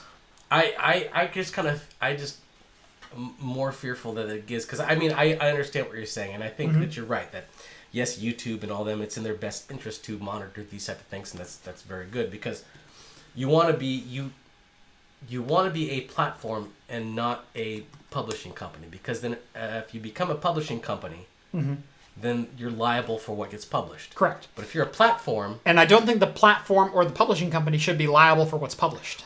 Well, if you're a publishing company, say, hey, I am procuring what gets published. Right. I am monitoring what gets published. I am presenting this, so therefore I am responsible for what gets published. That means you're a publishing company. If I'm a platform, meaning this is the software that people use to put out their ideas, then therefore I am not responsible for this. Although this is like saying that then they definitely are, and I don't necessarily think that. And I think that as a platform, which is what I think YouTube and Twitter and all those type of things are trying to be. Sorry, I need to open a picture for you. Oh, what's this? This is what we're getting donated. What? When? Hopefully next month when I'm on. Yeah, exactly. Wait a couple weeks before you send that. Holy crap! Well, Rhett's not on for a couple weeks, so you're on in 2 weeks. Right. You're on in 2 weeks, so it doesn't matter. I should be. That's right. I should be on record. You and John can't drink all those, so I have a mighty need. I love Invader Zim.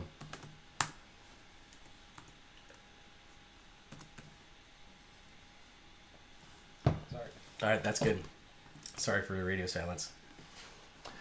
Sorry, had some pressing business to attend to. Anyway, yeah, we're excited for the donation. Any beer donations you want to send, check out the P.O. Box address down below. We can accept deliveries from any courier. That's UPS, FedEx, DHS, or DHL, DHS. That'd be a weird one. Department of Human Services. Yeah. Don't send me kids. I have enough. Some guy pushing a donkey. But USPS, technically UPS, you can ship alcohol. So the rest, it's against the terms of services. UPS, you can ship alcohol. If you want to do it the legit way, you can send via UPS. There's a reason why they say what. Otherwise, you can send me yeast samples from everyone else. What brown can do for you, the brown comes from the stout. That's right. Yeah. Sorry, more business to attend to. Oh, yeah. Well, if you're going to... There we go. No, Department of Human Services. DHS. Don't send me kids. Anyway, so yeah, I don't think Article 13 is going to be all that bad. I don't think it's going to affect very much at all because the companies that need those protections in place already have them. And the ones that don't, I'm sure someone will be coming out with services that, well, make it easier for them to do as such. I just know that the EU tends to be pretty heavy-handed in the enforcement of some of their things, so I'm just leery to see how they enforce it. Yep. But, you know what? We're in the U.S., so I don't really care. That's right. So let's go try, hopefully this is a little better one. Mm-hmm. The horrible font. Bent Paddle, Black Ale. Mm-hmm. Black. Black is black. Now this one's, I don't remember how. I don't remember the ABV on this one. I read the other one. I tried to read this one. I think I got it. Okay. The law defines what is a meme? No. No. The law defines what fair use is. Yeah. Now, there was some notations in the law that said memes will not be affected, but those were just public notations. Memes are the definition of fair use because they're transformative work that make reference to pop culture. Yeah. And so it would be like, outlawing a comedy act where they make fun of pop culture. Right. That would be ridiculous. Or Donald Trump outlawing fake news. That'd be ridiculous. Yeah, that would be ridiculous. Can't do it. But first impressions. This kind of, it smells better than the last one. It smells a little better. But a little better. A little bit. Not much better, but...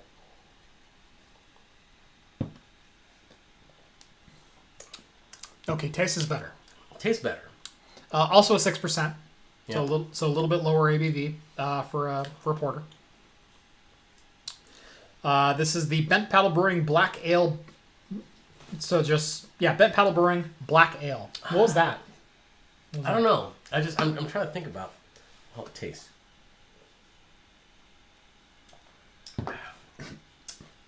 Is my beer donation tax deductible? No, I am all for profit. I'm a charity case, though, so I guess if you send it to me, it'll be okay. That's right. It's tax deductible. What in the world am I doing to my screen now? There we go. There we go. All right. We like making fun of cryptocurrency on this channel. Bitcoin. That was my favorite. Where's my favorite? I love Steven Seagal. Steven Seagal. Couldn't have happened to a nicer guy. Mm-hmm.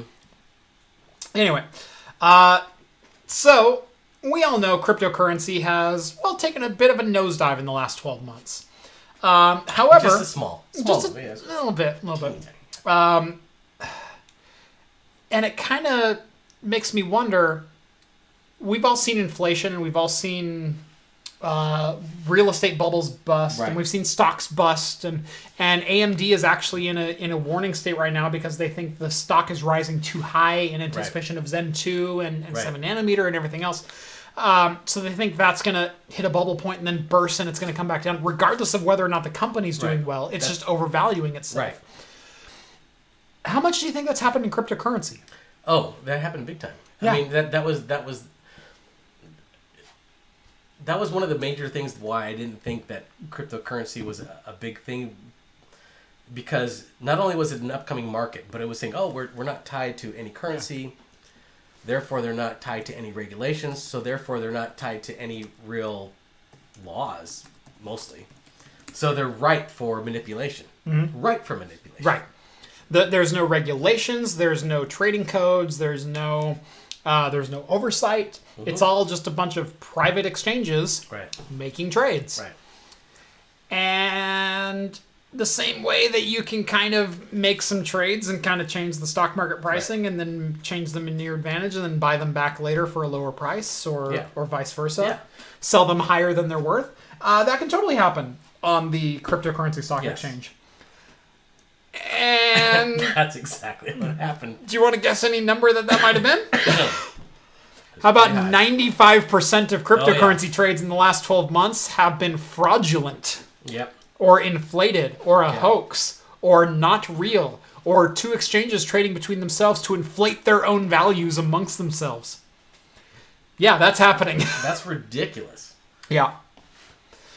So, basically, a couple of universities and the Wall Street Journal reported that cryptocurrency regulations are ripe for market manipulation. Yes. Bitwise, an asset manager in process of trying to list the first ever Bitcoin exchange, so basically trying to be like the New York Stock Exchange of cryptocurrency, met with the SEC Commission on Thursday to discuss its application of the process and its analysis.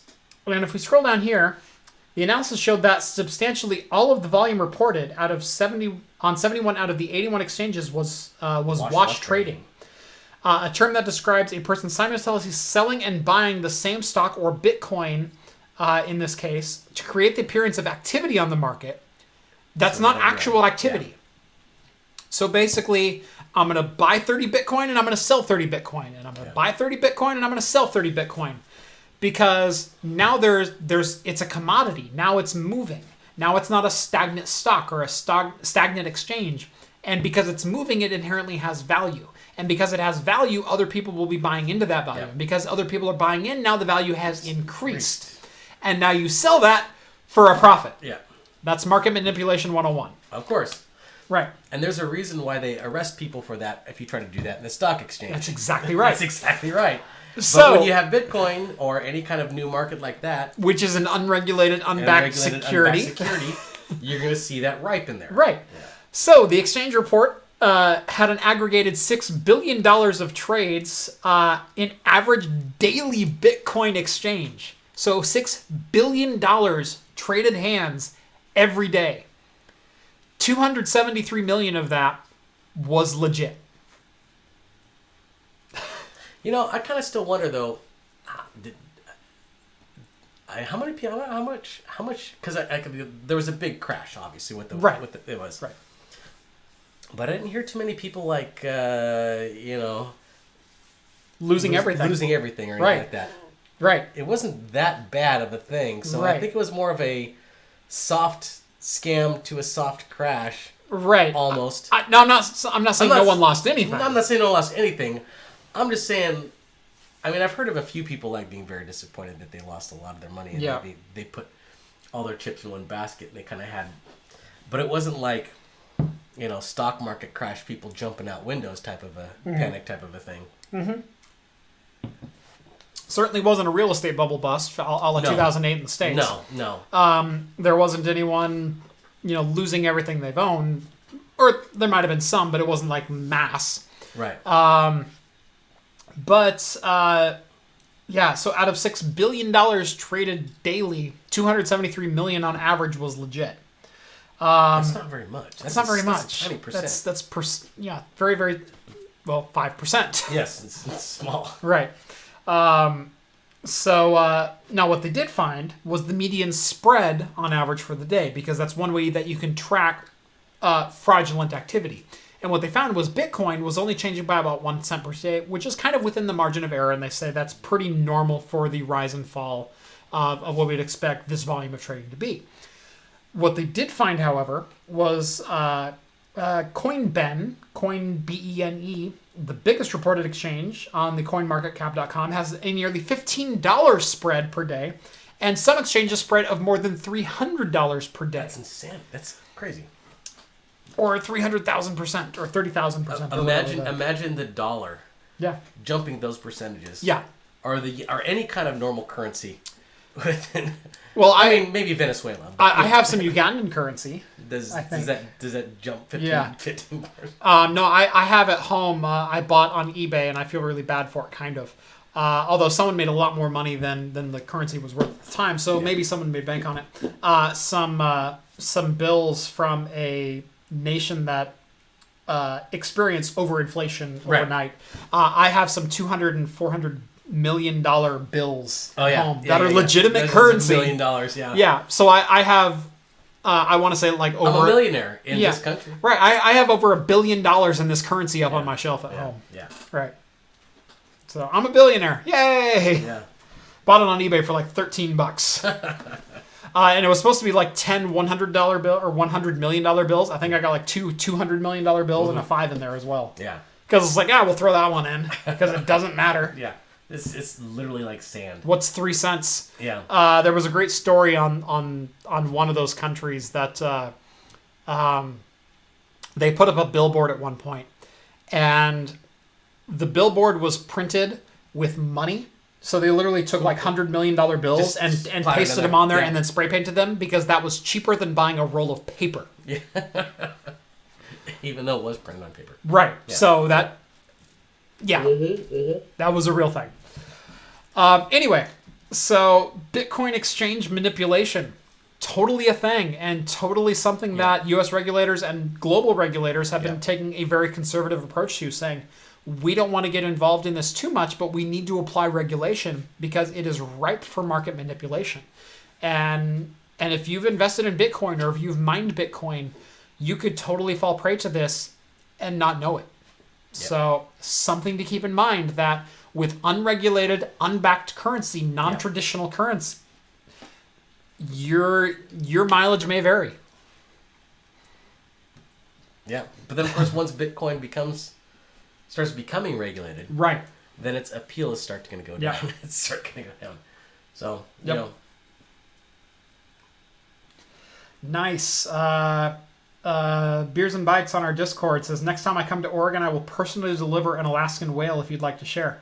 A whole Alaskan whale? We will totally take you up on that offer. I'll invite you into my studio if you'd like. If you want to coordinate that, maybe DM me on Twitter or through Discord there. Let's make that happen. We'll crack open a couple of ours. You can crack open a couple of yours. We'll make a day of it. Is it like the beer version of Fudgy the Whale? I don't know. That one I don't know. Although he is posting some really tantalizing pictures. Oh, man. Okay. Yeah. All right, moving right along. Asus. If you have an Asus computer, I don't. Get it checked. Yes. Get it checked. It's going to be sick. Because someone hacked the Asus update software and installed malware onto potentially millions of Asus devices. And installed backdoors onto hundreds of thousands of computers. So if you have an Asus computer, go to asus.com or search social media. There are scanners available that will track the specific malware that was released. Get it checked out because this is serious stuff. This is like password and credential and financial stealing stuff. This is not. I was actually kind of surprised it wasn't a bigger news item because Asus is huge. Yeah, they are. But I think it was just their software. It was their software updating system. It was their auto update system for their drivers and their own proprietary packages. It wasn't like Windows Update push something out. Right. Although it is their version of Windows Update where it's an automatic thing that you sign up for. But I think most people have their video cards and have their motherboards and they tend to just use whatever Windows does and whatever NVIDIA does. So, what do you think? It's better than the last one. It's better than the last one, but it's still not. It's 275. I think we probably did them bad because we did start out with such a good. We started out with such a good one. So, although even starting dry, I would rate these the same. I'm gonna say 275 for the bent paddle. Yeah, it's a better stout. I would give it a little bit higher. Yes. Gosh, I'm trying to compare it in my mind to the Obsidian Stout because I've had that recently. And like I said, 3.5 is where I'd rate the Obsidian Stout. I rate this slightly below, so maybe a 3.25. So 3 1/4. No, I think because you were going to give this one a 2. 2. I want to give it at least a 2.5. I mean, 2 is pretty low. I'm going to give it 2.5. Right, but I only drop into the ones if I will not drink the beer. And how offensive it is. 2 is kind of my baseline for like drinkable, maybe 2 1/4 at best. Yeah. This to me was not a drinkable beer, and it didn't give me the tasting notes. There was nothing in this that was on the can. That's that's one of my complaints. That's one of my pet peeves too. And you're telling me malty accents of chocolate, coffee, dark fruit, balanced with a restrained hop presence in this South Hearted Ale. I tasted a bitter roast note that wasn't pleasant. Yeah. That's all I tasted. And I'm really good at pulling things out. Oh yeah. This one is definitely better. So this one 2 1/4. Like that's this one's better. No, is this one supposed to be a porter or is this supposed to be a? This is supposed to be a stout. Okay, a stout. Okay, so it's a better stout than this stout. Bridges the islands of porter and stout, but they called it a black ale. Because I don't know if you know the history. Our stout. Do you know the history? Gosh darn it. Okay. Lake Superior is about 1,300 feet deep. At that depth, it's about as dark as our stout, or porter, is what the can. So they're not even committing to if they're a stout or a porter. Okay. So the thing is that a stout used to be a porter. Yes. They called it a stout porter. Yes. So a porter just used to be a dark beer with roasted malts. Right. And then people were like, well, I'm going to make a porter with more roasty malts. I'm just going to call it a stouter. Yeah, porter. It's a hardier, stouter porter. It's a hardier, stouter porter. Right. And then eventually just became a stout. And so they're essentially made the same. Porter is just made with less. Stout is a stout is a little meatier, a little thicker, a little hardier. It's stout. It's stout. Yeah. Right. So yeah. This one has more flavor and they're more pleasant. Mm-hmm. It's still not as good as the Obsidian Stout. No. Still not as good. It's still not there. And so, like I said, I want to give it like a 3.0 or a 3.25. And that's kind of where I'm saying. That's a little too high. I would give it like a 2.75. See, I said 2.75 and you said that was too low. You just did. Mm-hmm. I said 2.75 a minute. Oh, okay. Maybe. Yeah. And so, like I said, my gut tells me like a 2.75. It's 2.75. It's good enough. I wouldn't have this as a dessert beer. I wouldn't eat dinner and then go, I need like a nightcap. I'm going to crack open a bent paddle brew. No, that's not. Yeah. You serve this with dinner, I'm pretty happy. Yeah, like a burger or something like that would be okay. Burger, pizza, whatever have you. Mm-hmm. Something greasy, buffalo wings barbecue, or whatever, or barbecue. I think this is fine. It is not tremendous. Yeah. So, yeah. I think we're agreed 2.75 to 3. 2.75 to 3. Okay. Yeah. All right. So the Nintendo Switch. Sorry, the Nintendo. I just pulled a mom there. The Nintendo Switch. The handheld console. That's totally a thing and not a Game Boy. Is coming out with 2 new models. That's right. Rumored to be coming out with 2 new models. Both cheaper. And more expensive. So an enhanced version. So sometime this year, the Stout is going to get... Stout. It's going to get drank. Go. Sometime this year. All right, so sometime this year, we're going to possibly have 2 new versions of the Nintendo Switch. One which is going to be the enhanced, one which is going to be the economy mode. Although there's not too much details, they do say that the enhanced is not going to be as advanced as like the PS4 or the Xbox One, but it should still be a little bit more powerful than what the current Switch is. And as far as the economy one, they really don't give too many details on that. Mm-hmm. They do say that it won't provide as nice things as like vibrating controllers or anything like that, which, to be honest, and it's probably going to be a Tegra T1 with the 2 recovery pins grounded out, so you can't hack it anymore. Right. Yeah, probably. Yeah. Yeah, they don't say anything else about what makes this cheaper, but that's what they think. So they're going to cut back on some features to make it cheaper. And honestly, I probably wouldn't mind that. I'd go for the cheaper one because all I'm looking for is some portability. So to be able to sit there and play Mario Odyssey or play like Zelda on the go for about the same price of what original DS would be, that would be nice. I would go for something like that. But again, like you said, this is just a rumor, and this is just a possibility, and then it probably won't even happen to maybe this, coming Christmas to kind of increase sales to get more people to get into the Switch. And I'd probably pick one up too. Right. You already have one, right? Yes, I do. Yeah, I know John has one too, but I couldn't care less. But I might pick one up if it's like super cheap. But that's really all they have. Sorry, I had to put an Amazon affiliate link in the chat. Oh, okay, there you go.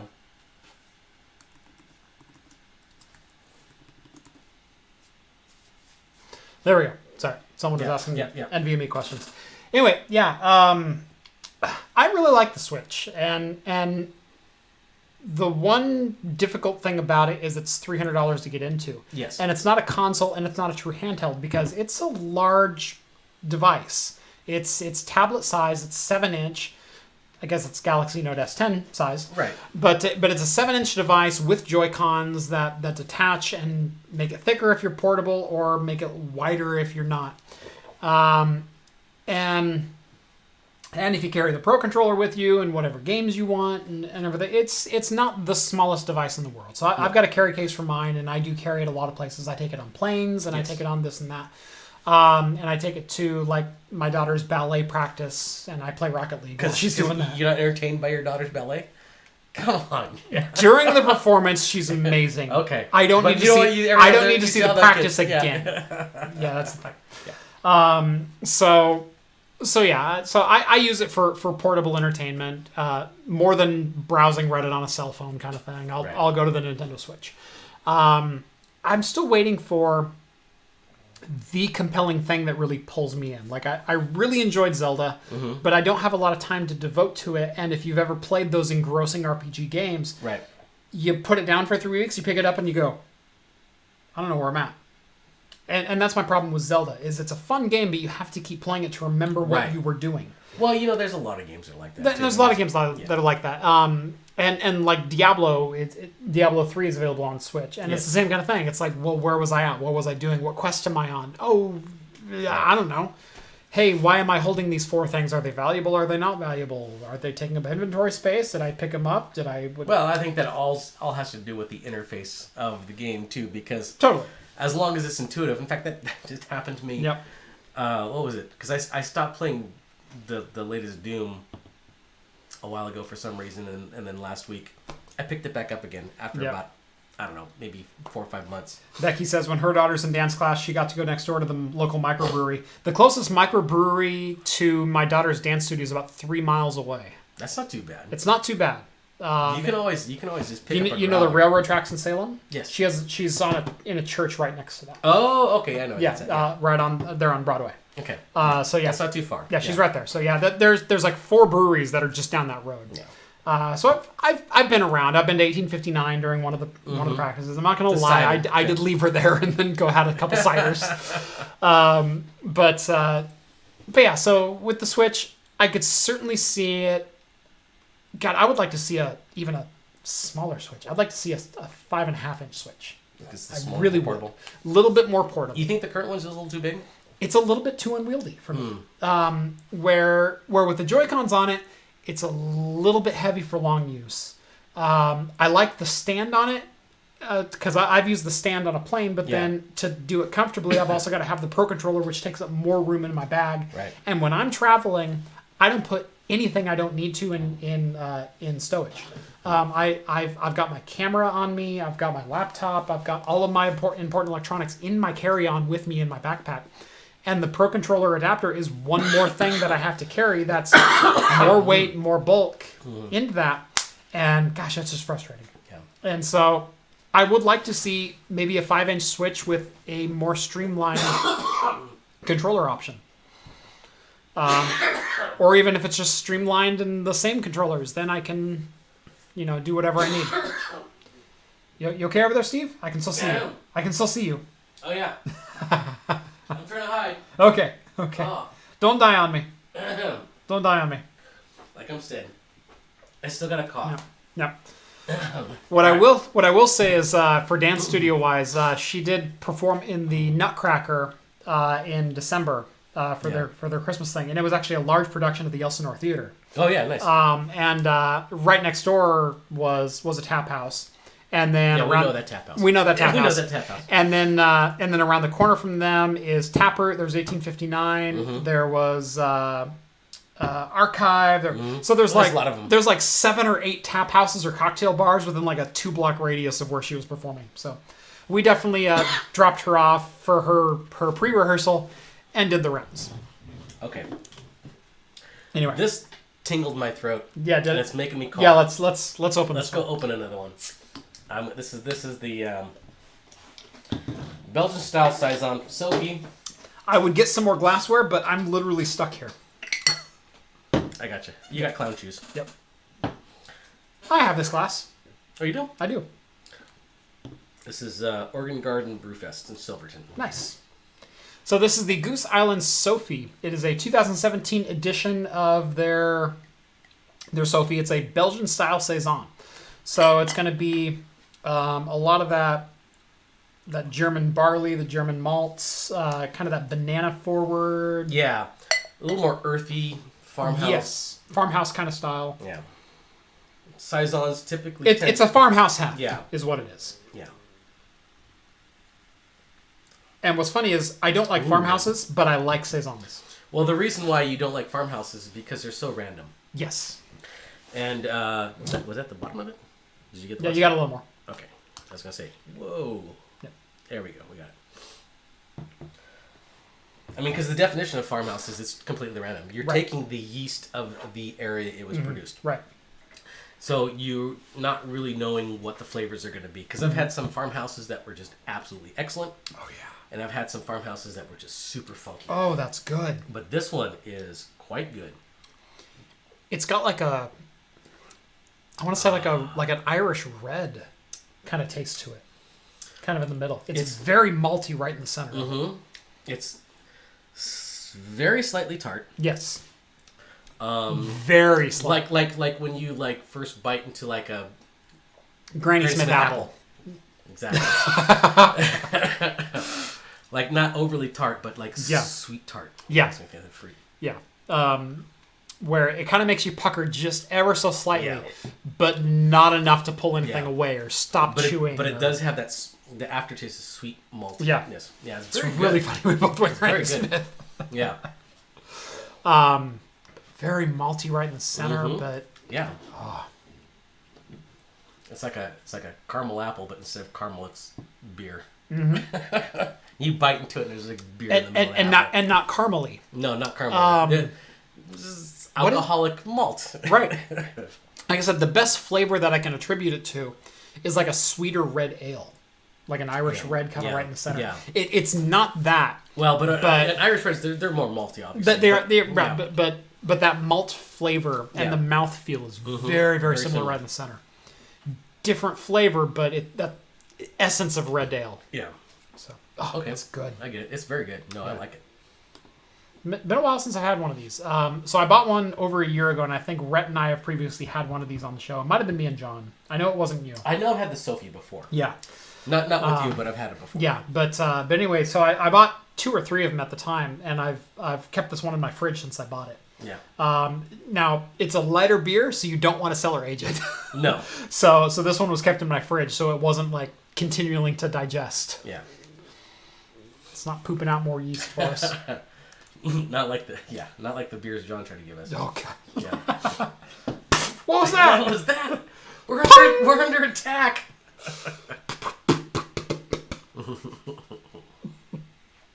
Sorry if you're watching, John. I know Yeah. you're watching because you're in Discord. Oh, I haven't turned my phone on. Yep. Yeah, he's watching. Oh, okay. He's been talking. Yeah. Oh, that's good. Yeah, it's very good. 2 really good beers. Yeah, the Wisconsin and the Minnesota. One of them I would drink. I would drink again. If this was like the standard stout at a bar, I'd totally have the bent pedal. I would have both of those over a Budweiser, definitely. Yes. Yeah. But compared to like some of the stouts that we have here, I mean, just like even our standard stouts. Our standard stouts. Yeah. These are a step below, and one of them's 2 steps below. Yeah, exactly. So, but Sophie from Goose Island, good stuff. Good stuff. Yeah, good stuff. All right. Okay. Speaking of comeback game of the year, oh my gosh, No Man's Sky. Another free update is coming. Yes. This time in VR. In VR, a VR update. VR update coming within the next couple of months. So this is, what the 4th major update for this game? Oh, yeah. That's available for free. For free. That's applied to both the PlayStation and PC. They are really kissing the ring of the consumer. Yes, they are. Because not only has they, kind of turned around and made the gameplay a little bit better, like a lot better. Actually, I played quite a bit. Yeah, I actually went back and started playing it again. It's kind of fun. In what little free time I have, and right. I was actually fairly impressed with what I saw. Not too bad. Now, I have to say that I have played this, and I haven't gotten too far into it, but I've also played with a lot of Discord guys. We played Astroneer, and I kind of liked Astroneer a little better. Yeah. But I haven't gotten... And I will agree with that. Yeah, and I haven't... Initial impressions, Astroneer is a lot more fun. Yes. I haven't gotten too far into No Man... I haven't gotten off of my first... I got off the first planet, and that was it. So that was the furthest I've gotten off No Man's Sky, so I haven't gotten too far off of that. So I really can't say too much about that. But first impression Astroneer. But the fact that they're giving a free VR update... It says they're standing by it. That's really good. And aside from the fact that they're standing by their product, they're continuing to improve it, and the product has gotten immensely better than it was at launch. I am still not a fan of the flight mechanics of the game, especially when it comes to the planet side flying. I don't feel like I'm in full control of my craft. And for a simulator type game where it's a first person driven, I feel like I'm walking on the ground, jumping into my cockpit, going up, flying across the surface, and then jumping into space. I don't feel like the flight mechanics are still up to snuff. But I don't know if they're going to go back and tweak it. They might. And I don't think they are. Now they've certainly improved from where it was at launch. Yeah. Where at launch you were basically stuck at a fixed altitude, and you either landed where you couldn't see or you went off the planet. Yeah. And so it has gotten better. There's some altitude adjustment you can do now, but it still feels fly-by-wire, if I have to attribute it to something. And I'm just not a fan of that style. But just because I'm not a fan of it doesn't mean it's not a good game, and doesn't mean it doesn't fit the game. And so I'm being nitpicky when I say I'm not a fan of the flight mechanics. The rest of the game, pretty engaging and pretty good. Yeah. And if you haven't tried it, go ahead and try it. And if you tried it originally and you hated it, try it again because you might like it now. Yeah. So... Not that I'm fully endorsing the game, but it's a lot better than it was. It's a lot better than it was. And again, I will criticize companies when I want them to improve, and I will recognize when they've taken the proper steps to improve. And No Man's Sky has taken the proper steps to do right by the community. And that's good. And I honestly think that its first stumblings was because they got a lot of money put behind them by Sony. And then because of that, there was a lot of pressure put on it, and they and Sony probably said in the contract, you'll release a game in September. Yeah. And they said, well, we're not ready. Well, you're going to release what you have. Okay. Yeah. And that's what got released. Yeah. And what got released was still...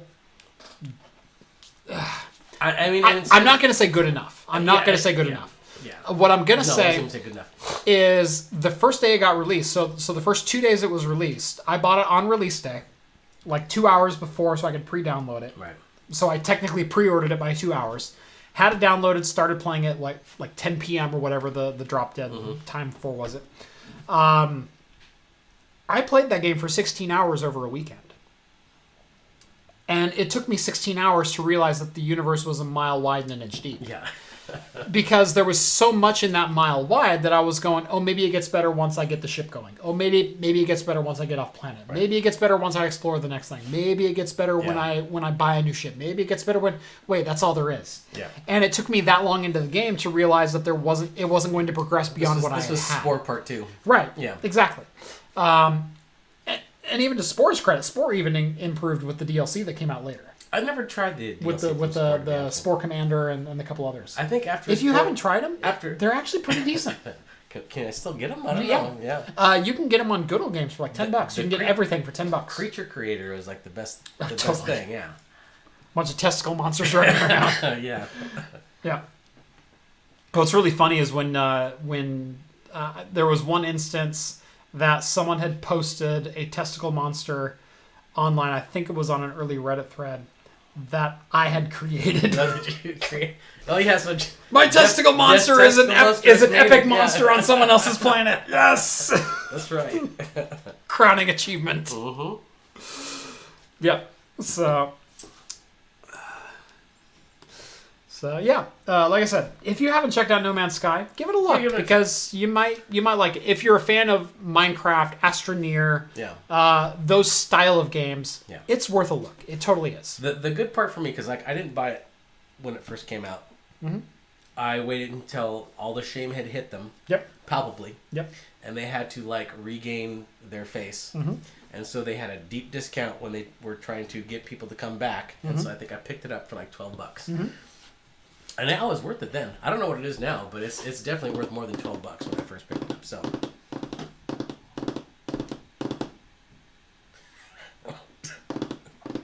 I bought it 2 hours before release. and how much was it? Like $60. $60? No. I haven't noticed those things. I then tried every trick in the book to get Steam to refund me after 16 hours of gameplay. No, because I claimed in my posts, and I had multiple back and forths with Steam support, that I said the screenshots do not line up to the experience that I have. Oh yeah, absolutely. And the gameplay footage that they presented in the game trailer that's on on your Steam store right now that they later redacted does not represent the game that I'm playing right now. And it takes you 10 hours to get off world. Yeah. And find out that the game is broken. And it takes you another 5 hours of exploring and buying other ships and encountering aliens and exploring bases to find out that there's nothing else there. Mm-hmm. And so for Steam, it was the perfect scam. Yeah. They're like, oh yeah, you played way over the 2 hours. Like, right. Right. Yeah. They're like, wait, you're way over the 2 hour limit. What are you talking about? You got your money's worth. And I'm like, no, because it's not the game that was promised. It took me that long to realize that was not the game that was promised. Honestly, for the Steam refund thing, I think they should have a longer grace period for people who buy things day one or day zero. The problem with that is some of the single player games that come out that have a 12-hour campaign. Yes. Because I totally would have obliterated that. Yes, I know. They're like, I'm done with it. Yeah. I'll get a refund. I played it for free. I played Spider-Man 4 on PS4. Yeah. And that's true. That's true. And the game sucked and I hate it. Well, you played it for 12 hours. Well, you know. Well, it shows here that you got the game complete achievement after 8 hours, and then you got all the other achievements after another 12, and now you're requesting a refund after you've like 97% of the game. And Steam can fix that. They can definitely fix that because they have a lot of meta elements that the developer can put in as the descriptor of the game. Yeah. One of them that they don't put in there, and you usually have to go to a third-party website to find that, is the average completion time of a game. Mm-hmm. All right, so when a developer makes a game, especially a big studio, I'm not talking indie developers because this isn't a definitive meta point, but average completion time of a game is usually something that people look at. Yeah. Because they want to know the value of, like, okay, this is a single-player game. Right. Is this going to be like an epic, it's 100-hour It's RPG? in most IGN reviews where they say the single-player campaign took about 16 hours. Exactly. All right, so if the developer defines what the average hours of a game is, and then, if they say, okay, this is the price, this is the average thing that they say, if you aren't satisfied up to a certain percentage of what they say it takes to complete this, then you're awarded a refund. That's true. And that could be a mechanism. Yeah, and it could be a mechanism, right? Okay, and if the developer abuses that, then people have the ability to still. Well, I guess they can't really review bomb it now because I think Steam is putting things to stop review bombing, which I think is a bad thing. I think it's a bad thing because it's the one measure of recourse that consumers have. Yes, right. and I think that I understand that it can be abused. Short of crapping on developers on Twitter, which doesn't do anything. Right. I mean, if it affects their bottom line, they're going to listen to you. Right. So I mean, and people do. People it can't affect past sales. It has to affect future sales. Yeah. And that's what review bombing does. People go to the Steam store and they see, hey, recent reviews mostly negative. Mm-hmm. They're going to wonder why, and they're going to go down to those reviews and they're going to look and they're going to read. Oh, well, this is why I'm not going to buy it. Right. Yep. All right, so we got 4 stories. Let's go rapid fire. Okay, rapid fire. Technically 4 minutes left. Okay, we better go because that's right. We got some stuff we got to get to. All right. All right. So Beneath the Steel Sky is getting a sequel, but it's coming to Apple Arcade on a subscription-only service for your iPhone. So I'm never going to play it. Never going to play it. Never going to play Never it. going to play it. Never going to play it. Unless Apple, you build some compelling hardware that I can install it on a desktop, and what I'm talking about is a fully modular Mac Pro that doesn't cost me 4 times retail to put a graphics card in than a PC would. Yes. What I'm talking about is I go to a store shelf and I buy a graphics card and I put it into your Mac Pro. Mm-hmm. That's what I want. I want RAM upgradability. I want M.2 in a standard form factor. I want SATA connections in a standard form factor and upgradable trays or whatever you want. I want PCIe lanes and I want access to the CPU. That hasn't even been available from Apple since like the late 90s, early 2000s. No, the 2010 up to 2012 Mac Pro. Mac Pros. Mac Pro. Right, but I mean, most people got... think about the towers even back then. Because they had the iMac, which was a $1,500 or $1,600 computer, which was the bubble iMac, yes, and later iMac, and later the lampshade, and later the G5s. They always had the Mac, but the Mac Pro they always promoted as being their standard flagship system. Right, but they're not doing that anymore. Right, they're making that the enthusiast. No, because that was always their main level system. Because what you're thinking of is the G3, G4, G5 towers. Because those were the towers, and those were $2,000. Mm-hmm. Well, okay. Those were $2,000. In fact, I think the G3 started at $2,500. I'll have to take your word for it because I never bought any Apple. Right, and so I've owned a G3 tower, I've owned a dual G4 tower, I've owned a 2006 Mac Pro, a 2008 Mac Pro, I think I've owned 3 2009 Mac Pros, and I sold my most recent one. I've sold all of them, in fact. But no, the Mac Pro line, which started about $3,000, they're not cheap machines, took off-the-shelf components. And so you open it up and, oh, look, there's a PCIe lane, or there's a PCI Express slot, or there's a SATA drive slot, or there's a drive tray, or there's a this or other. That's what I want. And it doesn't take 6 fucking years to develop that. Yeah. They aren't going to do that because it's not Apple's market. Right. Yeah. And I'm sorry for swearing, but that is so frustrating. Because, Apple, I want you to be better. They've moved away from that. I want you to build something that I want to buy. They moved away from it, and they've made money for moving away from it. They're not going to go back. Yep. There's a reason that 64 gigs of RAM still costs $1,000. Yes. Yeah. When, in reality, it's $300 in RAM today. Right. John says, craft computing said a bad word. I did. Yes. I did. But you know what? It's 9:59. It's past everyone's bedtime. Yeah. So I should be going to bed. Yep. And next. And I do the self beep thing where I don't necessarily say the full word. I go "ing." Yeah. Fracking. Yeah. My lips make the motion, but I don't always make the sound. Sometimes I do. And if I did, I apologize. But your kid's up too late anyway. Let's see. Bethesda has some news. We are pleased to announce Rage 2, Wolfenstein Youngblood, Wolfenstein Cyberpilot, Doom Eternal will be released on Steam, as well as all Beth games, as well as our own Bethesda game launcher. We are also bringing Fallout 76 to Steam later this year. Good news. I will criticize companies when they do bad. I will praise companies when they do good. Yes. And Bethesda, you do good. Yes. This is very good news, especially since all the bad news of all these other things going to Epic. Which, man, dude, the whole battle of the launchers coming to the PC thing is just a horrible, horrible, nightmarish type of a scenario. But the fact that the Bethesda is bringing Fallout 76 and other stuff over to Steam. All the games that they haven't brought Yeah. over the last year Yeah. because they've tried to been pushing the Bethesda launcher, and they go, wait, we're losing out on revenue because we're not on the most popular platform. The thing about competition is competition breeds better pricing, and it also gets more revenue to the company. Definitely. But the thing with Fallout 76 did you ever try it? Did you play Fallout 76? No. I played the beta. Yeah. It was horrible, and it was enough to make. That's what I heard from everyone. Yeah, and I have not talked to one person who goes, yeah, it was pretty good. I don't know if this is Not one. I don't know if this is Bethesda trying to put it out there to give them good faith with the users to be like, oh well, maybe Fallout 76 isn't as bad, because there is a percentage of people who are like, well, I like Fallout. I'm not going to buy Fallout 76 because it's not on Steam.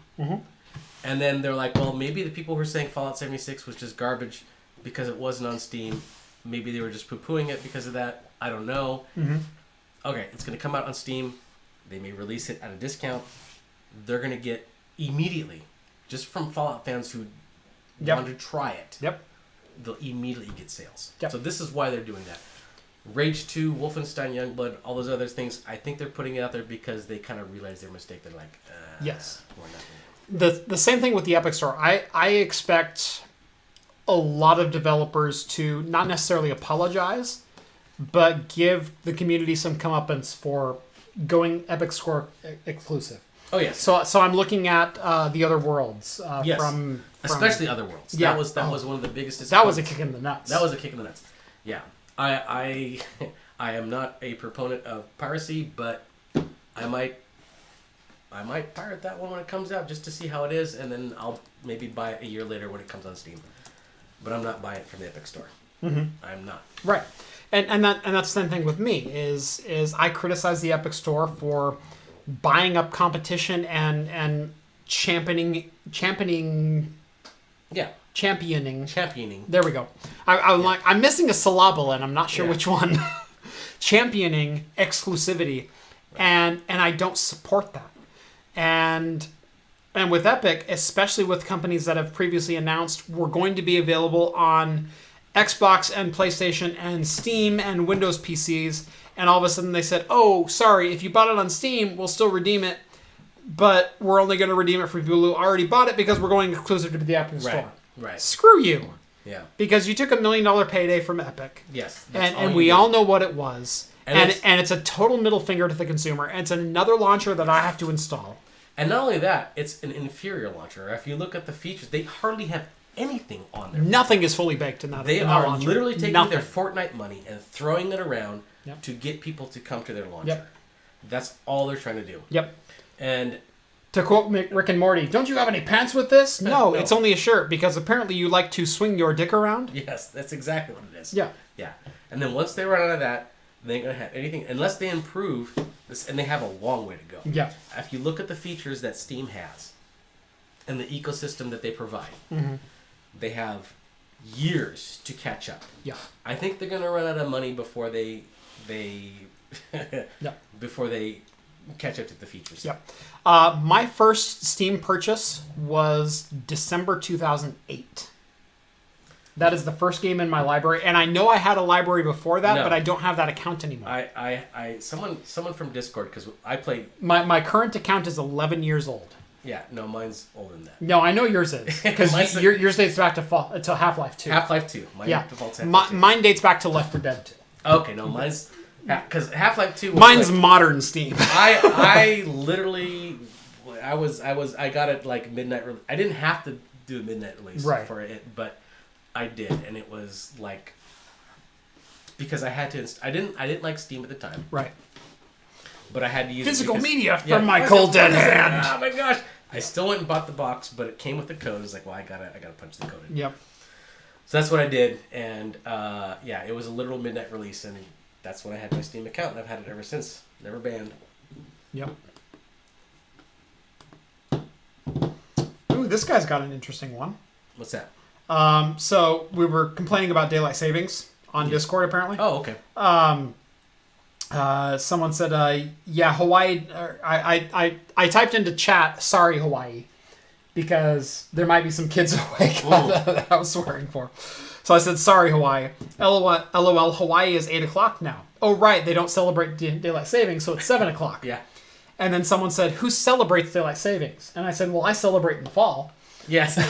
Because I get an extra hour. Yeah, you celebrate it. You use that hour to drink. Right. Yeah, we all do. And then Guitar Guy says, we should just fall back twice a year and skip the leap day. I like it. Yeah. Because all of a sudden, I'm driving to work at 10 p.m. Yeah. And then once every 4 years, I get a day back. Yeah, that's right. Yeah, there's no extra day in February. You just get... That's right. Yeah, there's no extra day. That's right. I never understood why we have to adjust our clocks. Just open an hour later. Yeah. Oh, look, it's not daylight until 9 a.m. Guess what? We're not opening until 9 a.m. Weird. Well, adjust everything, yeah. Right. Although there's a lot of initiatives in a lot of states to repeal the whole daylight savings time. Yeah. Here in Oregon, too. I think there's a few other states. In Oregon's thinking about it, I know. Arizona doesn't recognize. Arizona doesn't already. Yeah. I think Connecticut doesn't recognize. So there's one East Coast state that doesn't, and it's in a state of flux where sometimes it's with the rest of the East Coast. Well, and sometimes that was it's not. as a programmer, I'm like, okay, I don't mind getting rid of daylight savings time because I know what it was. Because now we're standardized. Yeah, we're all standardized. Yeah. But I like everybody to get on board because as a programmer, it's a pain in the ass. It's like, oh, this server is hosted in Arizona and daylight savings. You can adjust by an hour. This is stupid. Right. Especially when things are time critical. It's very, very frustrating. Yep. 2 more quick notes. Yes. Quick ones. Have you ever had a lost ark discovery? Have you ever had a time capsule discovery where you came across something that's like, wow, that hasn't been touched in 20 years? Well, I always have. This happens to me every once in a while. Summertime. Nice warm. Being as you're almost 50, I can see this happen a couple times. Oh yeah, okay, yeah. This happens all the time. Yeah. Thanks. Hey, thanks, man. Wintertime rolls around. I get my coat on and I put my hand in my pocket. It's like, oh crap, there's $5 there. Yes. Bam. That's like every year. Raiders of the Lost Ark. Boom. There it is. Oh. Dun dun dun dun dun. $5. This will buy half of this beer. Exactly. This belongs in my pocket. Yeah. There we go. But yeah, no, other than that, not really. Yeah, I've done some digging around in some of my PC parts and whatnot, and I've got, oh my god, I forgot this. This was from 2002, and it was like the thing to have. Oh yeah. And so no, I know I still have. I still have a Pentium Pro chip sitting back there. Really? Yeah, I do. Ooh. I still have it back there. Nice. I still have it in a case, foam case. Yeah, I still have it. We might have to do an unboxing video. Yeah, so I've done that before. I have a pretty extensive collection. Dates back to the 386 days. Yes. It is about as far back as I go. That's pretty far. It's pretty far. That's pretty far. It's 1988, uh-huh. 89. Uh-huh. So I've got processors, RAM, EDO, non-EDO. Mm-hmm. I've got... got any EPSIC drives? I don't have any EPSIC drives. I used to have one. I have a 5 1/4 hard drive. Oh, I think I might have one of those. Yeah. Too. 8 gig. 8 gig. Really? Yeah, it's like the largest 5 1/4 drive ever made. Really? I've got an iMation Super Disc. Oh, okay. Yeah, not zip disk. Not zip disk, but super disk. Super disk, which was backwards compatible with floppy. We were talking. I've got one of those. Yeah, we were talking about those. So I've got some time capsule-like items. Yeah. So recently, a Japanese woman bought a property. Elderly Japanese woman bought a property, and at sight unseen, just goes, yeah, it's 15,000 square feet in downtown Tokyo or whatever. Yeah, that sounds like a good deal. I'll buy it. And it was actually in Chiba, Japan, just outside Tokyo. Oh yeah, I know the place. Know the place. I've been there. Oh, no, I haven't. Anyway, so she goes, oh, it's a good deal in real estate. I'll buy that. I'll sell it for a profit, or I'll flip it, or I'll do whatever else. It turns out It's basically a time capsule of lost 90s arcade equipment. Oh gosh, and from Japan, that's like huge. Yeah. Yeah. So basically, an arcade closed something in like 1997 or 98, and most of the arcade equipment in here is from the mid 90s. So Oh yeah. so checking out the slideshow up here. Come on, slideshow. Come on, slideshow. Come on, slideshow. Work with me. There we go. Oh my gosh. Yeah. No Pachenko there. Just Yeah. Oh, Street Fighter 2. Oh yeah. You know, hey, this machine back here, right there, that you see right there, that Street Fighter 2 is the main reason because I wanted to go play that. Totally legit. Has the original hardware? No, it doesn't. No, it does not. It's all MAME, but you know. Sega 1989. Nice. Tetris. The original Look at Tetris. Aereo City. Wow. I'm playing that.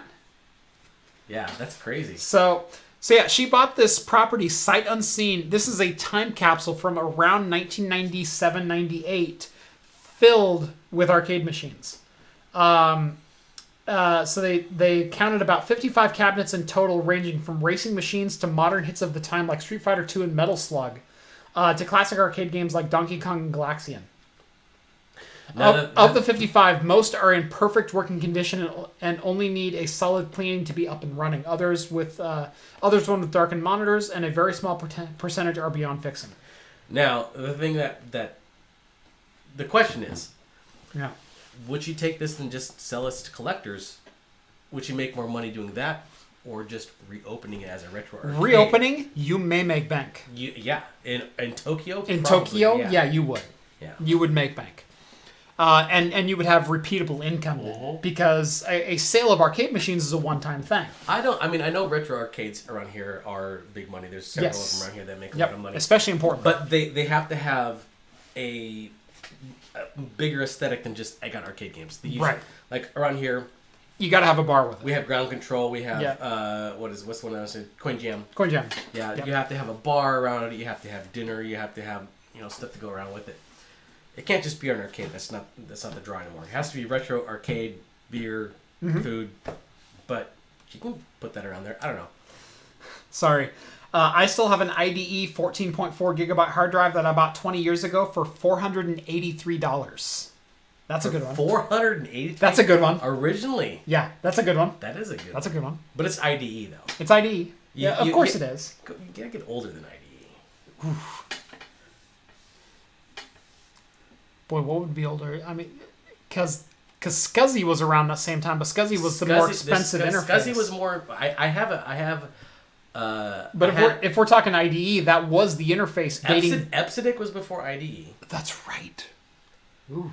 I had. But the largest drives available there were about 600 meg. Yes. Yeah. I had a 200 meg Epsidic drive at one point in time. I don't have anymore. I had a 20 meg IDE drive at one point. A 20 meg. 20 meg.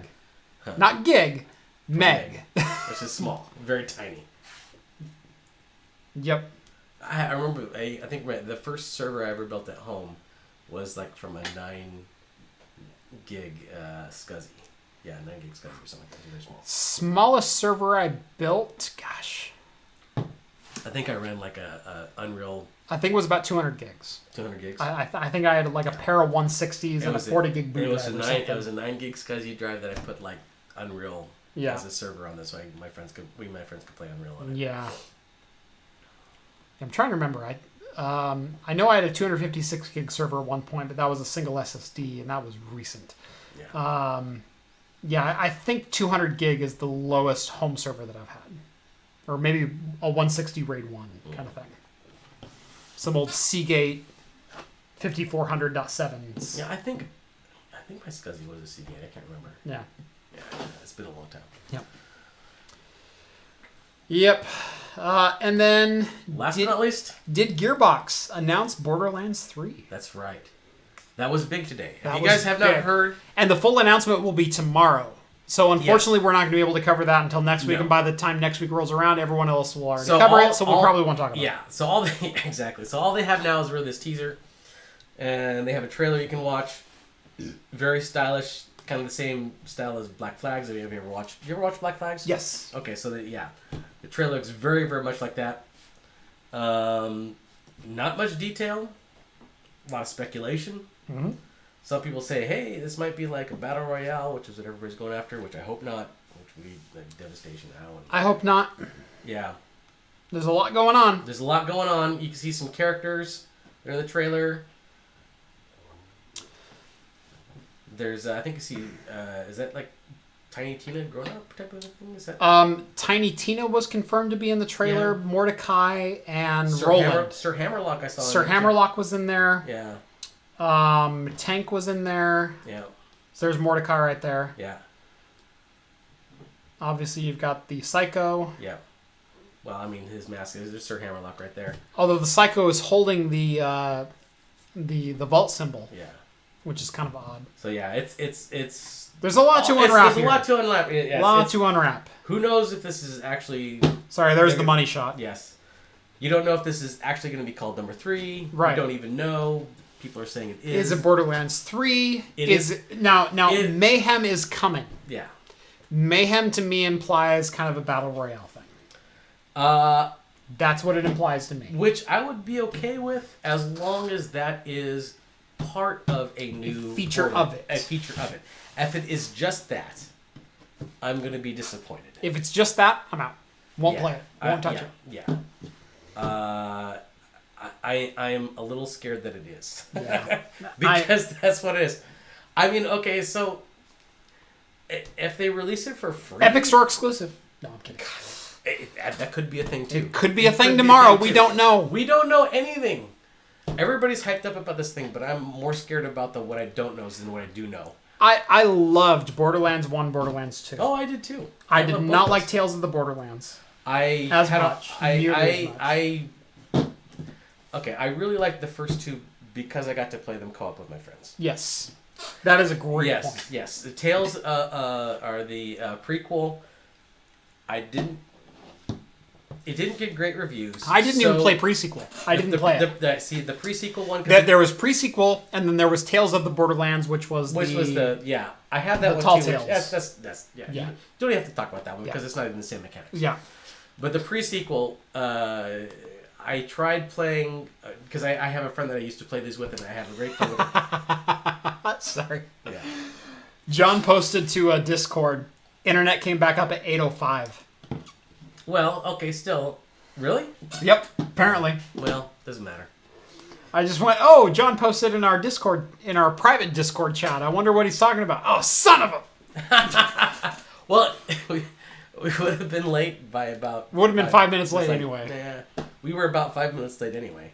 Yep. Yeah. No, we were on time. We started 3 minutes early and then had to cut, and then... Yeah. We started like 8:01, I think. Yeah, whatever. But... It is what it is. Yep, it is what it is. It worked. I don't care. 7:20 Hope you enjoyed the stream. There we go. So anyway, I forgot what I was going to say. Oh yeah. The pre-sequel. Mm-hmm. I didn't have anyone to play with because it got such bad reviews. My buddy who I used to play it with, like, I'm not buying this thing. Right. I ended up getting it for free. Yeah. So I'm like, well, I'm just going to play it solo. Yeah. Fucking hated it. I couldn't get through it. So and that's what I heard a lot of. Yeah. From the pre-sequel. I never played it personally. I think I own it, even, and I've never played it. But Borderlands 1, Borderlands 2, it was still fun to play by yourself. You can still play the whole campaign by yourself, and it's amazingly good. And then with friends, it's even better. Because the difficulty ramps up, and the loot ramps up, and the guns that you get... Yes. Oh, it's so fun. good. Two is the best. Two is the better. Yeah. So, yeah. But the pre-sequel wasn't done by the same developers. It was so that's understandable. Right. So, anyway, potentially Borderlands 3 coming, potentially a Borderlands Royale coming, potentially both, potentially none. We don't know. We don't know. All we know is something is coming tomorrow. Something's coming tomorrow. So keep your ears to the... Well, anybody who's halfway attached to the internet's going to know by tomorrow. So. Yep. All right. It is 10:20 p.m. Oh, my gosh. I think that's going to do it for a show. Yeah, that's going to be it. Skull says, don't do it, Gearbox. I fully agree. Yeah, don't do it. Don't do it. They've probably already made the decision. Whatever you're announcing, don't do it. Do the other thing. Do the thing that we want. Do the thing. It's good. Don't you guys have phones? It's going to be a mobile app, guys. God. It's going to be a mobile app. Borderlands coming to Apple Arcade. Yeah, exactly. Oh, I'm waiting. Yeah. That's the thing. When you get older, you just live long enough to see your heroes fall. That's right. Yeah. That's all it is. Yep. Yep. That's pretty much it. All right. That was a pretty solid beer. We didn't even get into the last one, but I don't think we need to. We don't need to. Yep. All right. Cheers to all of you. Thank you so much. So join the Patreon. Dollar per episode gets you access to the exclusive Discord server. Set whatever max you want. As long as you pay $1, you get access to the exclusive Discord server. Chat with myself and the other hosts from Talking Heads any time of day. Steve, you never sleep anyway. No, I don't really. And if you guys do donate $1 and you come to Oregon anytime, you can have access to this glorious basement of mine. Come by and take a visit. That's right. If you want to, anytime. That's right. Anyway, be sure to follow Amazon affiliate links down in the videos for anything that you'd like to see. Anything that I post on any of my videos is usually down. Even this mug will be down in the video description, and every $1 really does go back into content or helps me start to go full time. And I'm hoping within the next couple of months I'm actually going to be in the black on this channel. Yes. Thankfully. Anyway. Thank you guys so much for watching episode 75 of Talking Heads, and as always, we will see you next Wednesday. See you guys. Cheers, guys. Bye. All right, now what do I click?